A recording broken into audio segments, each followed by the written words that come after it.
Students, अब हम start करेंगे एक new chapter, vapour absorption system. अच्छा, वेपर एब्जॉर्प्शन सिस्टम, इसको हिंदी में बोलते हैं वाष्प अवशोषण निकाय। देखो, वाष्प अवशोषण, अवशोषण का मतलब क्या है? एब्जॉर्प्शन। एब्जॉर्प्शन का मतलब क्या हुआ? कुछ एब्जॉर्ब होगा। क्या एब्जॉर्ब होगा? वेपर। वेपर एब्जॉर्ब होगी, ऐसे सिस्टम को हम बोलते हैं वेपर एब्जॉर्प्शन सिस्टम। जैसे कंप्रेशन सिस्टम था ना, वेपर कंप्रेशन सिस्टम, वेपर को क्या कर रहे थे? बार बार कंप्रेस कर रहे थे। वैसे यहां पर वेपर को एब्जॉर्ब करा रहे हैं। अब किसकी वेपर होगी? यहां पर भी रेफ्रिजरेंट की वेपर होगी, रेफ्रिजरेंट का वाष्प होगा। अब रेफ्रिजरेंट का जो वाष्प है उसको क्या करा रहे हैं? अवशोषित करा रहे हैं, एब्जॉर्ब करा रहे हैं। ऐसे सिस्टम को, ऐसे निकाय को हम बोलते हैं वेपर एब्जॉर्प्शन सिस्टम, वाष्प अवशोषण निकाय। ठीक है, ये बात तो थोड़ी सी समझ आने लगी कि चैप्टर किस बारे में है। ठीक है, और यहां पर एक सबसे खास बात बताएं, यहां पर एक तो रेफ्रिजरेंट होगा और दूसरा रेफ्रिजरेंट को अवशोषित करने वाली चीज होगी। क्या? वाटर होने वाला है। कैसे? देखो, हम बात समझते हैं। वेपर एब्जॉर्बर है ना, तो वेपर एब्जॉर्प्शन है ना, तो वेपर का जो है एब्जॉर्प्शन होगा, मतलब रेफ्रिजरेंट का एब्जॉर्प्शन होगा। किसके द्वारा?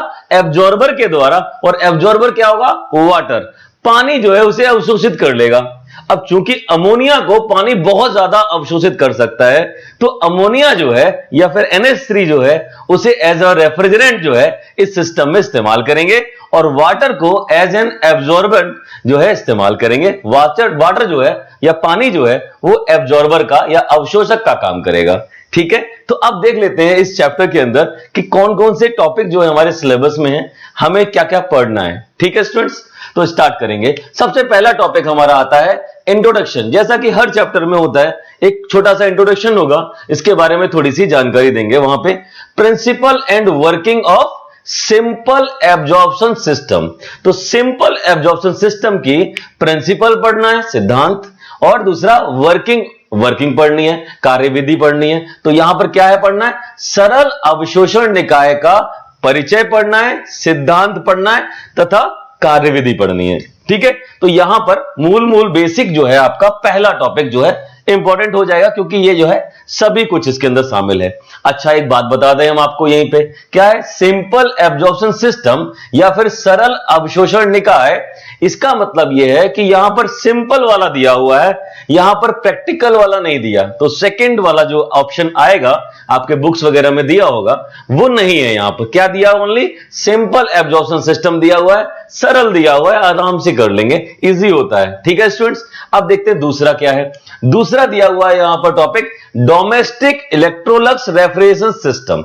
Domestic Electrolux refrigeration system, actual में ये जो सिस्टम है ये एक इलेक्ट्रोलक्स कंपनी के आधार पर, इसके नाम के आधार पर इसका नाम ये रखा गया है, क्योंकि इन्होंने जो है इस सिस्टम को बनाने के लिए पैसे दिए थे, तो इसीलिए इन्होंने अपना नाम रखवा लिया। तो डोमेस्टिक का मतलब घरेलू, इलेक्ट्रोलक्स का मतलब कंपनी का नाम है, प्रशीतन का मतलब रेफ्रिजरेशन, एंड सिस्टम का मतलब निकाय।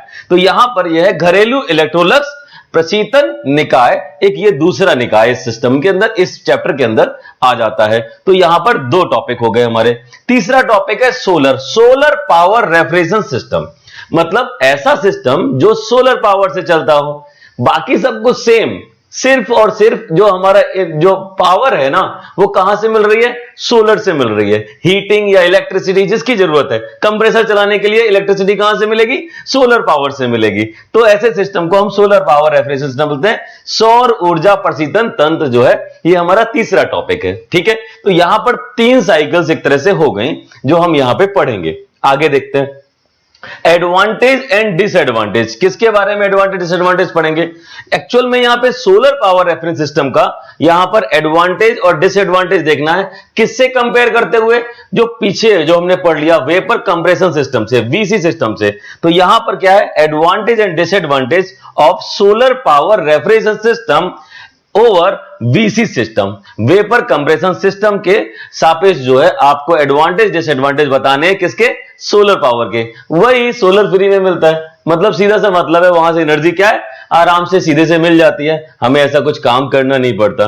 तो यहां पर बस फ्री का मामला है, ठीक है। बहुत सारी चीजें यहां पर एडवांटेज डिसएडवांटेज पड़ेंगे, जैसा कि रात में नहीं चला सकते, सोलर पावर से है तो रात में नहीं चलने वाला, तो उसके लिए बहुत सारा बैकअप चाहिए। तो दोनों के एडवांटेज डिसएडवांटेज इनके कंपैरिजन में देखने हैं। मतलब क्या है, सौर ऊर्जा प्रशीतन प्रणाली का वाष्प संपीड़न निकाय पर लाभ तथा हानियां, ये हमने पढ़ना है। तो हमारे पास मोटा मोटा देखें तो चार जो है चैप्टर, एक तरह से चार टॉपिक जो हमारे बनते हैं इस चैप्टर के अंदर। और चार टॉपिक में पहला टॉपिक मैंने बताया बिल्कुल सीधा सीधा है, सिंपल एब्जॉर्प्शन सिस्टम, पूरा का पूरा पढ़ना है। दूसरा हमारा डोमेस्टिक इलेक्ट्रोलक्स है, ये भी इंपॉर्टेंट है। तीसरा सोलर नया ऐड हुआ है, ये भी इंपॉर्टेंट है। चौथा यार ये तो जो एडवांटेज डिसएडवांटेज ये हम सबको आते हैं। एक तो कंपैरिजन भी आया था एग्जाम में क्वेश्चन, ठीक है, तो कंपैरिजन भी आपको करना है। तो एक तरह से ये मान के चलिए ये चैप्टर छोटा सा है, इंपॉर्टेंट है, इजी है, आराम से हो जाएगा, ठीक है स्टूडेंट्स। तो यहां पर जो है हम सबसे पहले स्टार्ट करेंगे, इंट्रोडक्शन पढ़ेंगे, introduction of simple absorption system या फिर introduction of vapour absorption system, वीए system का इंट्रोडक्शन पढ़ेंगे, ठीक है स्टूडेंट्स। तो पहला टॉपिक स्टार्ट करते हैं।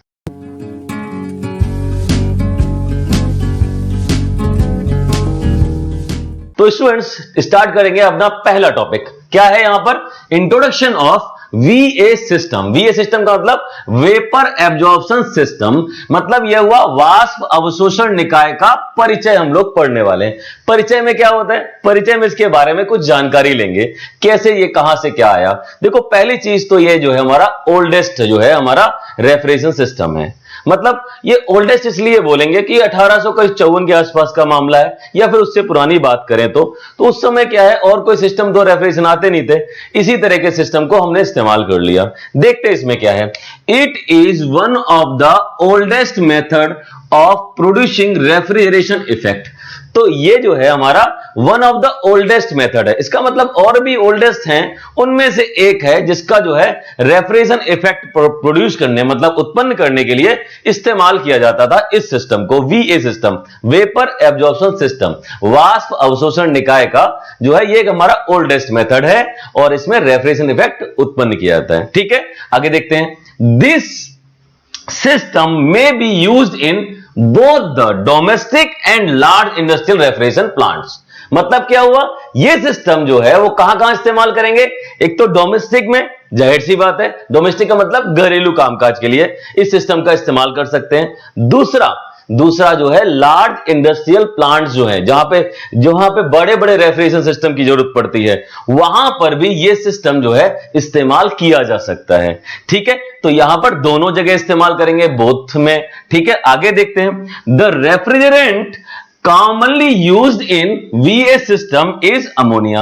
अच्छा, कॉमनली इसमें अमोनिया इस्तेमाल करते हैं। कॉमनली का मतलब क्या हुआ, देखो सामान्यतः हमारा जो यहां पर जो है क्या है, यहां पर जो हमारा रेफ्रिजरेंट है या वर्किंग सब्सटेंस है वो अमोनिया मतलब NH3 इस्तेमाल करते हैं इस सिस्टम के लिए, ठीक है। बाकी हमने वाटर वाली बात आगे बताएंगे प्रिंसिपल के अंदर, ठीक है। तो यहां पर क्या हुआ, मोटी मोटी बात यहां पे तीन चीजें हो गई।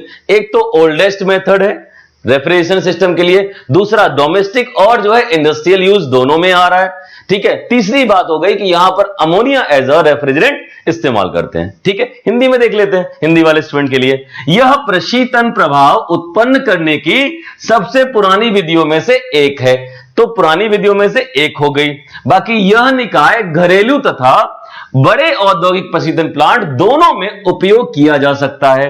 भाई ठीक है, दोनों जगह इस्तेमाल हो रहा है, अच्छी बात है, ये तो बहुत बढ़िया बात हो गई, क्योंकि ये जो है हमारा घरेलू में भी इस्तेमाल हो सकता है और जो हमारा रेफ्रिजरेशन इंडस्ट्रियल प्लांट है, जो रेफ्रिजरेशन प्लांट है वहां पे भी इस्तेमाल कर सकते हैं। वाष्प अवशोषण निकाय मतलब वेपर एब्जॉर्प्शन सिस्टम में अमोनिया जो NH3 का सामान्यतः प्रशीतक के रूप में उपयोग किया जाता है, समझ है ना। तो ये हमारा जो है यहां पर NH3 जो है सामान्यतः इस्तेमाल करते हैं।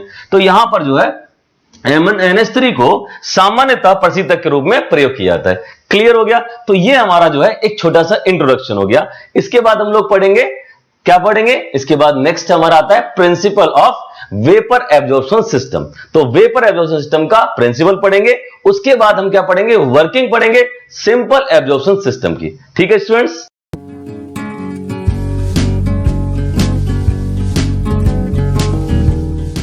स्टूडेंट्स अब हम पढ़ेंगे वेपर एब्जॉर्प्शन सिस्टम में उसका प्रिंसिपल क्या है।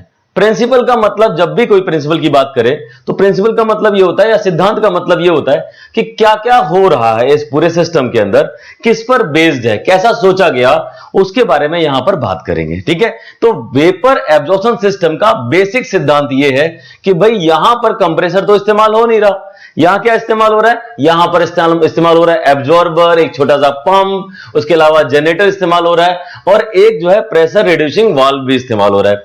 ये तीन चार चीजें इस्तेमाल हो रही हैं किसकी जगह पे, अगर कंप्रेशन सिस्टम होता, अगर उसमें जो है कंप्रेसर को हटा दें और वहां पर ये सारी चीजें लगा दें तो हमारा जो है वेपर एब्जॉर्प्शन सिस्टम बन जाएगा। यही इसका बेसिक सिद्धांत है। तो एक बार को जो है क्या करें, हम इसे देख लेते हैं। तो देखते हैं क्या है इसके अंदर। देखिए यहां पर क्या है, the vapour absorption system uses heat energy instead of mechanical energy as in VC system. देखिए इसका मतलब क्या हुआ, वेपर एब्जॉर्प्शन सिस्टम में हम जो है मैकेनिकल एनर्जी इस्तेमाल नहीं कर रहे। मैकेनिकल एनर्जी का मतलब क्या हुआ, यहां पर कंप्रेसर इस्तेमाल नहीं कर रहे।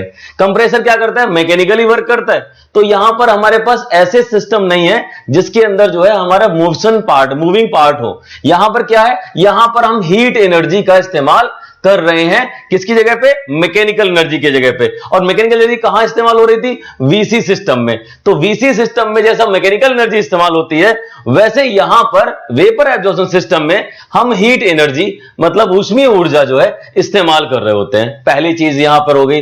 दूसरा, in this system the compressor is replaced by an absorber, मतलब यहां पर इस सिस्टम में कंप्रेसर को जो है हम रिप्लेस कर रहे हैं, उसकी जगह पे क्या लगा रहे हैं, एब्जॉर्बर लगा रहे हैं, पंप लगा रहे हैं, जनरेटर लगा रहे हैं एंड प्रेशर रिड्यूसिंग वाल्व लगा रहे हैं। ये चार चीजें इस्तेमाल कर रहे हैं कंप्रेसर की जगह पर, किसमें, वीए सिस्टम में, वेपर एब्जॉर्प्शन सिस्टम के अंदर। ठीक है, दीज कंपोनेंट्स इन वीए सिस्टम में ये जो कंपोनेंट है, कौन कौन से कंपोनेंट, एक तो हमारे पास एब्जॉर्बर है, दूसरा हमारा जनरेटर है, तीसरा हमारा पंप है, और चौथा हमारा प्रेशर रिड्यूसिंग वाल्व है। ये जो चीजें हैं ये क्या कर रही है, यहां पर जो है इस्तेमाल कर रहे हैं हम इनका, जो है इस सिस्टम के अंदर ये क्या कर रही है, same function as that of compressor. Compressor की तरह यहां पर, कंप्रेसर की तरह ये सारी चीजें जो है यहां पर सेम फंक्शन कर रही, सेम कार्य कर रही हैं जैसा कि वीसी सिस्टम में कंप्रेसर कार्य कर रहा था। ठीक है, तो वीए सिस्टम कंप्रेसर वीसी सिस्टम से कैसे अलग है, क्योंकि यहां पर जो है कंप्रेसर इस्तेमाल नहीं कर रहे, और क्या इस्तेमाल कर रहे हैं, यहां पर चार चीजें इस्तेमाल कर रहे हैं। क्या इस्तेमाल करेंगे, सबसे पहले एब्जॉर्बर, दूसरा पंप, तीसरा हमारा जनरेटर, चौथा हमारा प्रेशर रिड्यूसिंग वाल्व इस्तेमाल कर रहे हैं जैसा कि कंप्रेसर इस्तेमाल कर रहे थे वीसी सिस्टम में। ठीक है, तो ये हमारा हो गया इंग्लिश में थोड़ा सा पार्ट हम यहां पे हम इस्तेमाल करेंगे, फिर हम देखेंगे यहां पे हिंदी में देख ले रहे हैं। क्या है हिंदी स्टूडेंट्स के लिए, क्या है, वाष्प अवशोषण निकाय मतलब वेपर एब्जॉर्प्शन सिस्टम, इसमें क्या है, वाष्प संपीड़न निकाय में उपयोग होने वाली यांत्रिक ऊर्जा के स्थान पर ऊष्मीय ऊर्जा का उपयोग करते हैं। मतलब क्या हुआ, वाष्प संपीड़न निकाय में हम किसके इस्तेमाल कर रहे हैं, ऊष्मीय ऊर्जा का उपयोग कर रहे हैं। किसकी जगह पे, यहां पर जो है यांत्रिक ऊर्जा की जगह पे। और यांत्रिक ऊर्जा कहां इस्तेमाल हो रही थी, वेपर कंप्रेशन सिस्टम में, वाष्प संपीड़न निकाय में। तो यहां कहा गया है वाष्प अवशोषण निकाय के अंदर वाष्प संपीड़न निकाय की तरह जैसे यांत्रिक ऊर्जा इस्तेमाल होती थी, वैसे यहां पर ऊष्मीय ऊर्जा का उपयोग किया जाता है। पहली बात क्लियर है। दूसरी बात देखते हैं, निकाय में संपीड़क को हटाकर, मतलब इस निकाय में क्या करेंगे, इस निकाय में संपीड़क को हटाकर क्या करेंगे, एक अवशोषक लगा देंगे, पंप लगा देंगे, जनरेटर लगा देंगे। ठीक है, तो जनरेटर लगा दिया, पंप लगा दिया, अवशोषक लगा दिया, और एक है दाब न्यूनकारी वाल्व। दाब न्यूनकारी, दाब को कम करने वाला वाल्व। मतलब क्या हुआ, प्रेशर रिड्यूसिंग वाल्व को हम यहां पर लगा देंगे।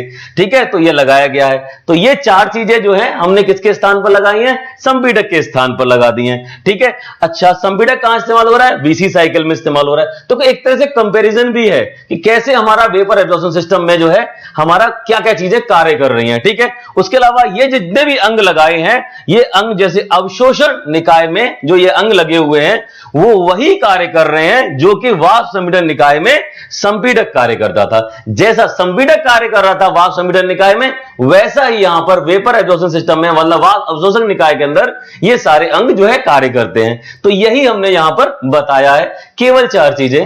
पहला में हमने बताया हीट एनर्जी का उपयोग करते हैं, दूसरे में बताया यहां पर जो है क्या कर रहे हैं, रिप्लेस कर रहे हैं किसको, जो हमारा संपीडक है उसको हटा के एब्जॉर्बर, पंप, जनरेटर और हमने प्रेशर रिड्यूसिंग वाल्व लगा दिया।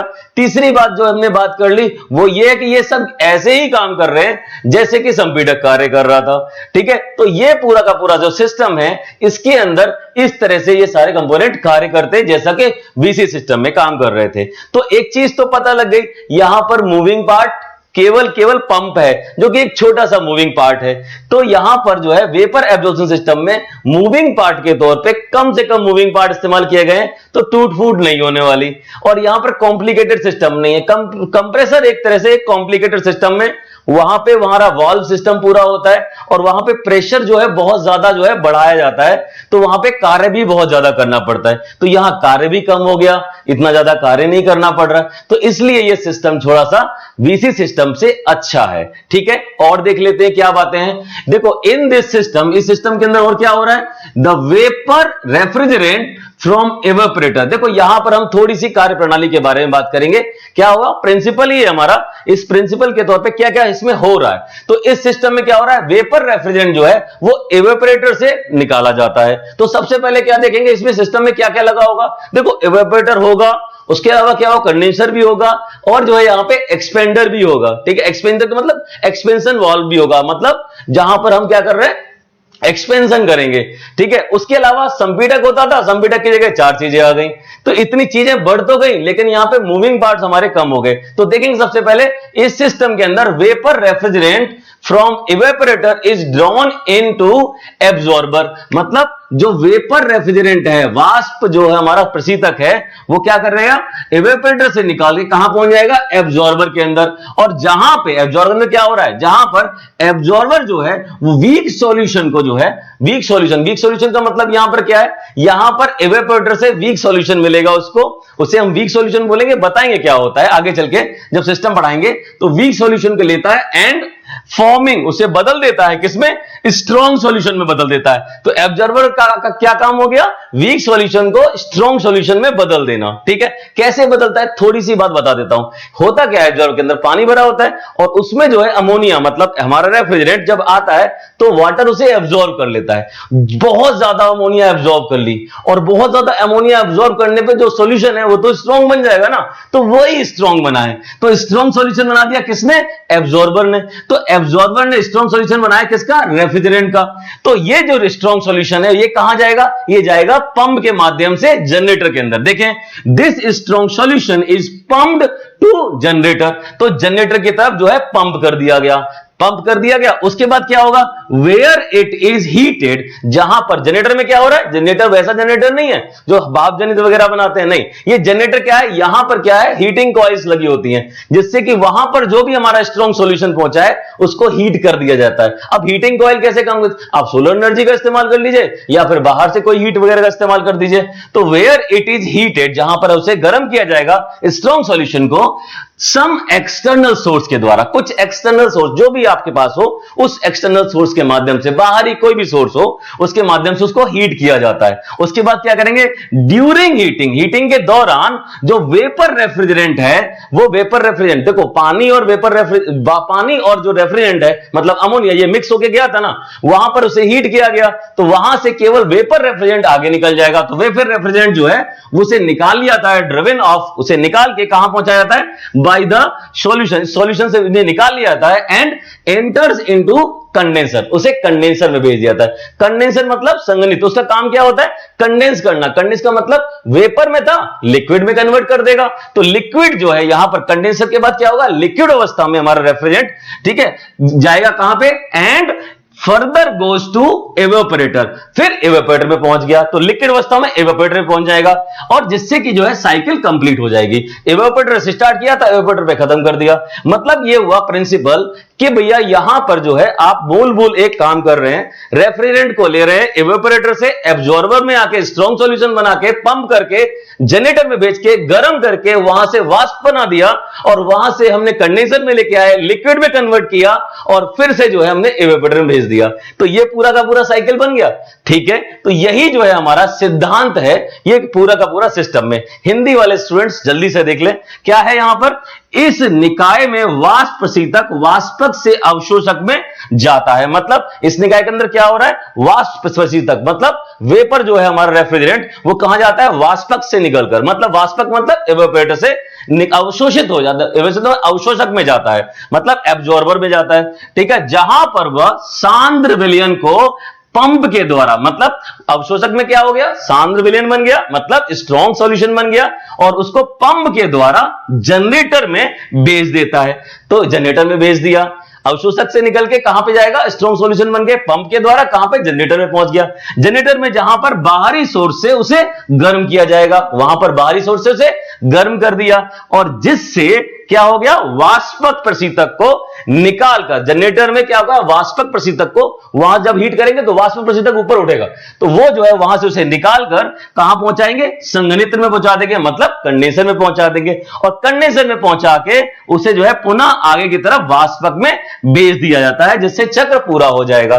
तो ये पूरा का पूरा एक साइकिल बन जाएगी। यही हमारा बेसिक प्रिंसिपल है कि क्या हो रहा है यहां पर कंप्रेसर हटा दिया, उसकी जगह पे ये सारी चीजें, चार चीजें लगा दी गई, और ये चार चीजें कैसे काम करती हैं, तो आपने देख लिया, इवेपोरेटर से हमारा कहां पे जाएगा, एब्जॉर्बर में, एब्जॉर्बर से पंप, पंप से हमारा जनरेटर, और जनरेटर से कहां जाएगा, जनरेटर जाएगा कंडेंसर के अंदर, कंडेंसर से फिर लिक्विड होकर के कहां जाएगा, इवेपोरेटर के अंदर। इस तरह से पूरी साइकिल कंप्लीट हो जाएगी। यही हमारा बेसिक प्रिंसिपल है। इसके बाद हम क्या पढ़ेंगे, वर्किंग प्रिंसिपल, वर्किंग क्या किसकी पढ़ेंगे, वेपर एब्जॉर्प्शन सिस्टम की, या फिर सिंपल वेपर सिस्टम की क्या पढ़ने वाले हैं, वर्किंग पढ़ने वाले, जहां पर आप एक लाइन डायग्राम से पूरा का पूरा देखेंगे कौन सी चीज कैसे जुड़ी होती है। ठीक है स्टूडेंट्स,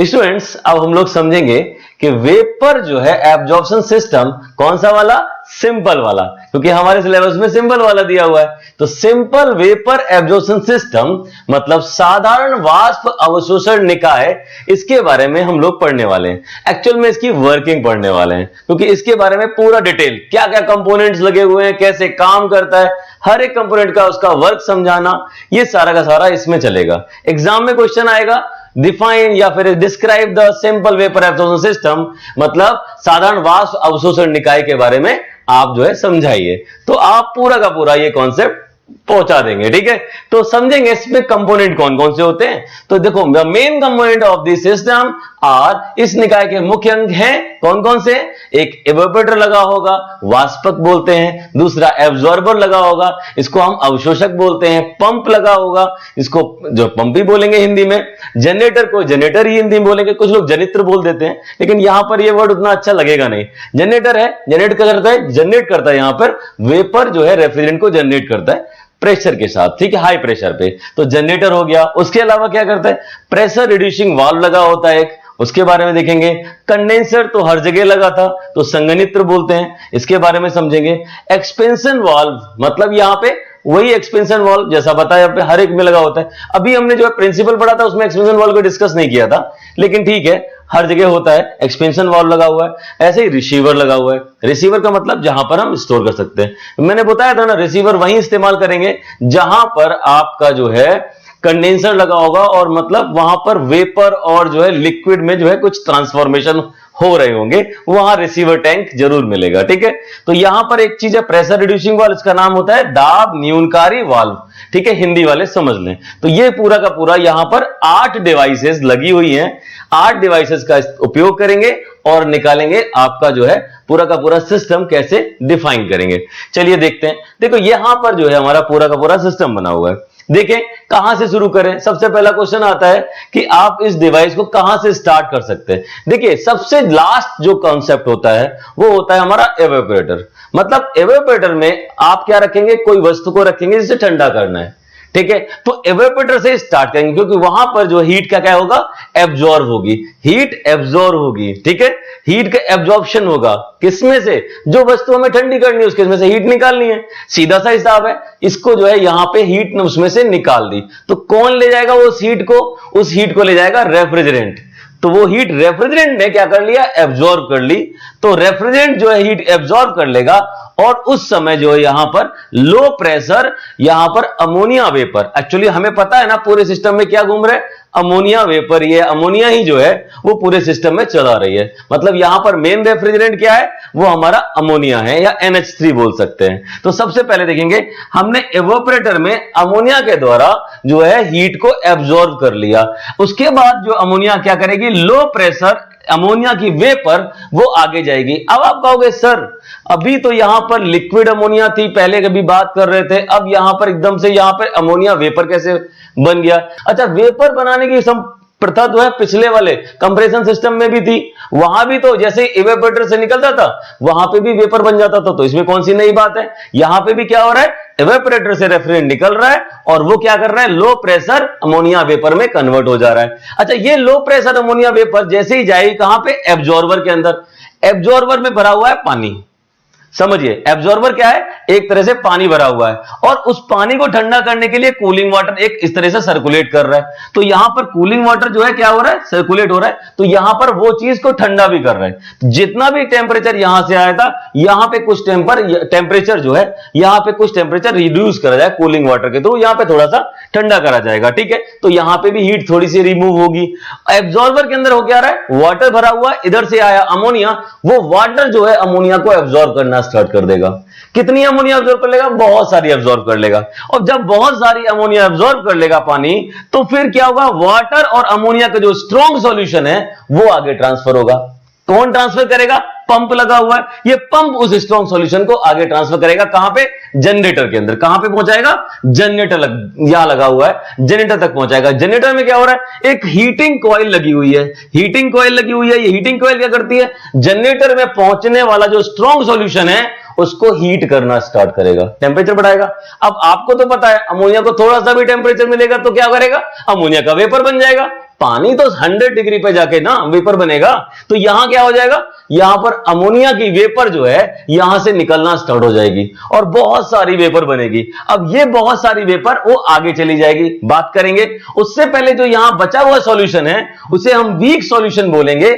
ये वीक सॉल्यूशन जो है नीचे की तरफ आएगा, चूंकि टेम्परेचर जो है जनरेटर का ज्यादा, सॉरी प्रेशर जो जनरेटर का ज्यादा हो जाएगा क्योंकि अमोनिया की वेपर बहुत ज्यादा बन गई है।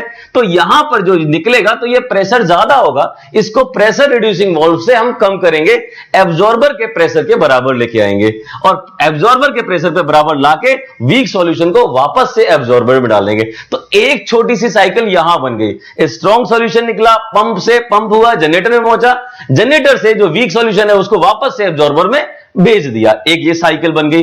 और जो यहां पर जनरेटर में यहां पर वेपर बना था, क्या अमोनिया का वेपर बना था, वो हाई प्रेशर पे, तो high pressure ammonia vapour transfer हो जाएगी कहां पे, कंडेंसर के अंदर। मतलब कंडेंसर कैसे बोलते, हिंदी में क्या बोलते हैं, संघनित्र बोलते हैं। तो संघनित्र में चली जाएगी। यहां पर क्या होता है, यहां पर तो फेज चेंज होता है, यहां पर सेम टेम्परेचर पे, कांस्टेंट टेम्परेचर कांस्टेंट प्रेशर के अंदर यहां पर फेज चेंज हो जाएगा। जो वेपर है वो किस में कन्वर्ट हो जाएगी, लिक्विड के अंदर कन्वर्ट हो जाएगी। क्यों, क्योंकि यहां पर हीट रिमूवल लगा हुआ ना, कूलिंग वाटर आ रहा है, तो हीट रिमूव हो जाएगा। यहां पर क्या हो जाएगा, लिक्विड जो है हमारा अमोनिया बन जाएगा। और कैसा है, हाई प्रेशर के ऊपर है। ठीक है, बात समझ में आई। अच्छा, हाई प्रेशर अमोनिया और लिक्विड में, लिक्विड अमोनिया जो है हाई प्रेशर की, वो कहां जाएगी, रिसीवर के अंदर। भाई रिसीवर के अंदर जाएगी, यहां स्टोर होगी और यहां से स्टोर होने के बाद ये आगे जाएगी कहां पे, एक्सपेंशन वाल्व के अंदर। एक्सपेंशन वाल्व मतलब प्रसार वाल्व। इस प्रसार वाल्व में वो प्रसारित होगी तो प्रेशर डाउन करेगी, टेम्परेचर डाउन होगा यहां एक्सपेंशन वाल्व के अंदर। तो टेम्परेचर और प्रेशर डाउन हो गया तो ये लो टेम्परेचर की जो है हमारी लिक्विड अमोनिया वो कहां जाएगी, एवापोरेटर के अंदर जाएगी, जहां से फिर से हीट ले लेगी और फिर से हीट लेने के बाद फिर से वो वेपर में बन जाएगी, लेकिन लो प्रेशर वेपर में कन्वर्ट हो जाएगी। तो ये पूरी की पूरी साइकिल हमारी जो है इसी को हम बोलते हैं वेपर एब्जॉर्प्शन सिस्टम। ये पूरा का पूरा सिस्टम हमारा वेपर एब्जॉर्प्शन सिस्टम है। मेन पार्ट के बारे में बात कर लेते हैं। क्या लगा हुआ है, एवापोरेटर, क्या हुआ, वाष्पक लगा हुआ है, एब्जॉर्बर ये क्या करेगा, अवशोषक लगा हुआ है, उसके आगे पंप लगा हुआ है, उसके आगे जनरेटर लगा हुआ है, उसके आगे क्या लगा हुआ है, प्रेस, यहां पर कंडेंसर लगा हुआ है, संघनित्र लगा हुआ है, यहां पर रिसीवर है जिसको जो है रिसीवर ही बोलते हैं, और यहां पर लगा हुआ है प्रसार वाल्व। उसके अलावा बीच में यहां पर प्रेशर रिड्यूसिंग वाल्व भी लगा हुआ है जिसे दाब न्यूनकारी वाल्व भी बोलते हैं। तो ये पूरा का पूरा साइकिल बढ़िया तरीके से समझ लीजिए किसका क्या काम है, जल्दी से बता दे रहा हूं। एवापोरेटर जो ऊष्मा को क्या करेगा, हीट को क्या करेगा, एब्जॉर्ब करेगा रेफ्रिजरेंट में, रेफ्रिजरेंट को ऊष्मा का जो स्थानांतरण करेगा, मतलब रेफ्रिजरेंट यहां पर हीट जो है एब्जॉर्ब करेगा, एब्जॉर्बर जो है यहां पर वाटर और वेपर का, सॉरी किसके, रेफ्रिजरेंट के वेपर का, वाटर और रेफ्रिजरेंट के वेपर का यहां पर स्ट्रॉन्ग सॉल्यूशन बनाएगा एब्जॉर्बर। यहां पर वाटर अवेलेबल होता है, वो जो है अमोनिया को क्या करेगा, एब्जॉर्ब कर लेगा, इसलिए एब्जॉर्बर बोलते हैं। उस स्ट्रॉन्ग सॉल्यूशन को पंप जो क्या करेगा, पंप करके कहां तक पहुंचाएगा, जनरेटर। तो कुछ पंप भी कार्य कर रहा है, क्या कर रहा है, जनरेटर तक पहुंचा रहा है। तो प्रेशर ये भी थोड़ा सा बढ़ा रहा है, और थोड़ा प्रेशर नहीं, यहां पे बहुत ज्यादा प्रेशर बढ़ेगा क्योंकि यहां पे हीटिंग कॉइल लगी हुई है। तो यहां पर जनरेटर काम क्या है, हीटिंग कॉइल से क्या करेगा, यहां पर हीटिंग कॉइल का इस्तेमाल करके, मतलब हीट का इस्तेमाल करके यहां पर हाई प्रेशर अमोनिया वेपर बनाएगा, जनरेटर करतेगा। जनरेटर क्या करेगा, जनरेटर काम करना है जनरेट करना, जनरेट करने का क्या जनरेट करेगा, high pressure ammonia vapour generate करेगा, ये जनरेटर कार्य हो गया। अच्छा, यहां पर प्रेशर रिड्यूसिंग वाल्व का मतलब प्रेशर को कम करने का वाल्व है, जिससे कि वापस से एब्जॉर्बर पे पहुंच पाए हमारा वीक सॉल्यूशन। उसके अलावा कंडेंसर का कार्य क्या है, यहां पर जो है फेज चेंज करना, यहां पर कांस्टेंट टेम्परेचर कांस्टेंट प्रेशर के अंदर लिक्विड में कन्वर्ट करना, लिक्विड में कन्वर्ट कर दिया, और उसके बाद लिक्विड रिसीवर में स्टोर होता है हमारा रेफ्रिजरेंट। उसके अलावा यहां पे एक्सपेंशन वाल्व एक्सपेंड करते हैं। तो ये पूरा का पूरा जो है आप वन बाय वन चीजों को लिखेंगे, वर्किंग में लिखेंगे अच्छे तरीके से, तो जो है आपका पूरा कंप्लीट होगा। इसके अलावा इसमें क्या है, इससे समझते हैं। देखिए सीओपी और इस सिस्टम की निकालते हैं। तो देखो सीओपी के लिए डायरेक्ट अगर समझिए, सीओपी क्या होता है, हमारा जो है Q अपॉन W, स्टार्टिंग से बता रहे हैं क्या होता है Q का मतलब हीट एब्जॉर्ब, या फिर हीट जो हमारा क्या होता है, रेफ्रिजरेशन इफेक्ट भी होता है। तो हीट एब्जॉर्ब यहां पर कहां होगा, एवापोरेटर के अंदर होगा। तो हीट एब्जॉर्ब इन एवापोरेटर, मतलब ऊष्मा का क्या हो रहा है, अवशोषण हो रहा है इन एवापोरेटर, मतलब वाष्पक के अंदर ही ऊष्मा का अवशोषण हो रहा है। ठीक है, चलिए उसके बाद नीचे क्या होता है, वर्क डन होता है। तो वर्क डन यहां क्या किसके द्वारा हो रहा है, पंप के द्वारा वर्क हो रहा है, और दूसरा यहां पे हीट सप्लाइड हो रही है जनरेटर के अंदर, ये भी तो एनर्जी दी जा रही है ना। तो जितनी एनर्जी दी जा रही है वो, और जितना जो है यहां पे एनर्जी एब्जॉर्ब हो रही है रेफ्रिजरेंट के लिए जो है वो, तो यहां पर Q अपॉन W यही हमारा सीओपी है, इसी को जो है सीओपी। अच्छा, इस सिस्टम के लिए आप जो है सीओपी का कैलकुलेशन भी करेंगे, अभी हम उसको कैलकुलेट करके आपको दिखाएंगे कि सिस्टम में क्या क्या सीओपी है। तो एक बात जल्दी से देख लीजिए क्या हो रहा है, यहां पे जनरेटर में जो है हीट का क्या हो रहा है, यहां पर QG, यहां पर हीट कितनी है जनरेटर में, QG, ये हमारे हीट जो है ट्रांसफर हो रही है। कंडेंसर में QC, ये मतलब Q का मतलब यहां पे हीट होता है, C का मतलब कंडेंसर हो रहा है। ऐसे इवेपोरेटर में क्या होगा, यहां पे QE, हीट जो है यहां पर एवापोरेटर के अंदर जो हीट होगी, ऐसे ही एब्जॉर्बर के अंदर यहां पे थोड़ी सी हीट हमारी यहां पे एब्जॉर्ब होगी, तो उसके बारे में बात करेंगे। तो यहां पर मोर और देखें हमारे पास QG है, QC है और QE है। एब्जॉर्बर में जो है कूलिंग वाटर आ रहा है, यहां भी हीट ट्रांसफर होगा, लेकिन इसके बारे में कंसीडर नहीं करेंगे हम, पंप का उससे ज्यादा कंसीडर, पंप को तो भी हम यहां पर QP बोल देते हैं, लेकिन ये जो है हमारा हीट जो पंप के अंदर जो जनरेट हो रहा है, ये जो है हम इसको नेग्लेक्ट मान लेते हैं, पंप का वर्क को हम अगर नेग्लेक्ट मान लेते हैं, बाकी कैलकुलेट करके हम यहां पे सीओपी निकालेंगे। ठीक है, तो क्या है हमारे पास, जनरेटर में जितनी हीट का जो है यहां पर क्या हो रहा है, ट्रांसफर हो रहा है, QG बोलेंगे, कंडेंसर में हीट का ट्रांसफर हो रहा है QC बोलेंगे, और एवापोरेटर में QE बोलेंगे, हीट का जो ट्रांसफर हो रहा है, और पंप में QP बोलेंगे, जो भी हीट का ट्रांसफर हो रहा है। इसका मतलब पंप को जो है यहां पे नेग्लेक्ट मान लेंगे, ऐसा जो है हम आगे सीओपी निकालने के बारे में बात करें। तो अभी जो है आइडियल सिस्टम के लिए हम सीओपी का फॉर्मूला जनरेट करेंगे, और उसको जो है आप एग्जाम में क्वेश्चंस जो आते हैं, न्यूमेरिकल्स आते हैं, उसमें इस्तेमाल कर सकते हैं। ठीक है स्टूडेंट्स।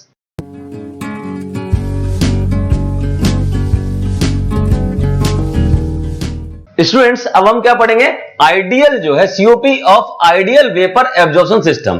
तो आइडियल वेपर एब्जॉर्प्शन सिस्टम की सीओपी निकालेंगे, हिंदी में क्या बोलेंगे, आदर्श वाष्प जो अवशोषण, आदर्श वाष्प अवशोषण निकाय का निष्पादन गुणांक आप यहां पे निकालेंगे। तो अगर आपको सीओपी निकालनी है तो एक छोटा सा डेरिवेशन है, उसको करना होगा। डेरिवेशन कहां से शुरू होता है मैं आपको बता देता हूं कि अगर हम आइडियल जो है वाष्प अवशोषण जो निकाय है उसका जो है हमें सीओपी निष्पादन गुणांक निकालना है, तो कैसे निकालेंगे।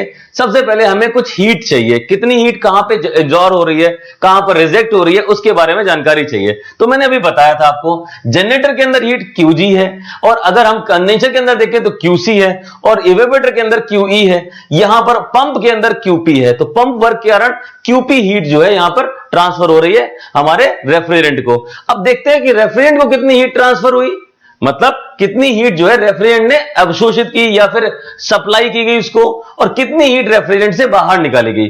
तो हीट जहां बाहर निकाली जा रही है कंडेंसर के अंदर जो है QC हीट जो है वो रेफ्रिजरेंट से बाहर निकाली जा रही है। ठीक है, लेकिन इवेपोरेटर के अंदर क्या हो रहा है, वाष्पक के अंदर क्या हो रहा है, हीट जो है क्या हो रही है, वाष्पक में रेफ्रिजरेंट जो है हीट को एब्जॉर्ब कर रहा है। तो हीट कहां जा रही है, रेफ्रिजरेंट के अंदर जा रही है। तो यहां पर QE हीट जो है वो रेफ्रिजरेंट के अंदर जा रही है। ऐसे ही हीट जो है यहां पर जनरेटर के अंदर जो है रेफ्रिजरेंट को हीट सप्लाइड की जा रही है QG। तो QG और QE जो है हीट जो है रेफ्रिजरेंट को मिल रही है, और जो है QC जो है रेफ्रिजरेंट से बाहर निकल रही है। तो ये बाहर निकलने वाली हीट है और ये है सप्लाई करने वाली है। पंप के अंदर जो हीट है, पंप वर्क के कारण हीट यहां पर रेफ्रिजरेंट को मिली है, ये नेग्लेक्ट मान लेते हैं, बहुत कम होती है तो इसको नेग्लेक्ट मान लेंगे। यही चीज देखो यहां पर लिखी हुई है, क्या है यहां पे, लेट, माना कि QG जो है वो हीट सप्लाई की गई टू इन जनरेटर।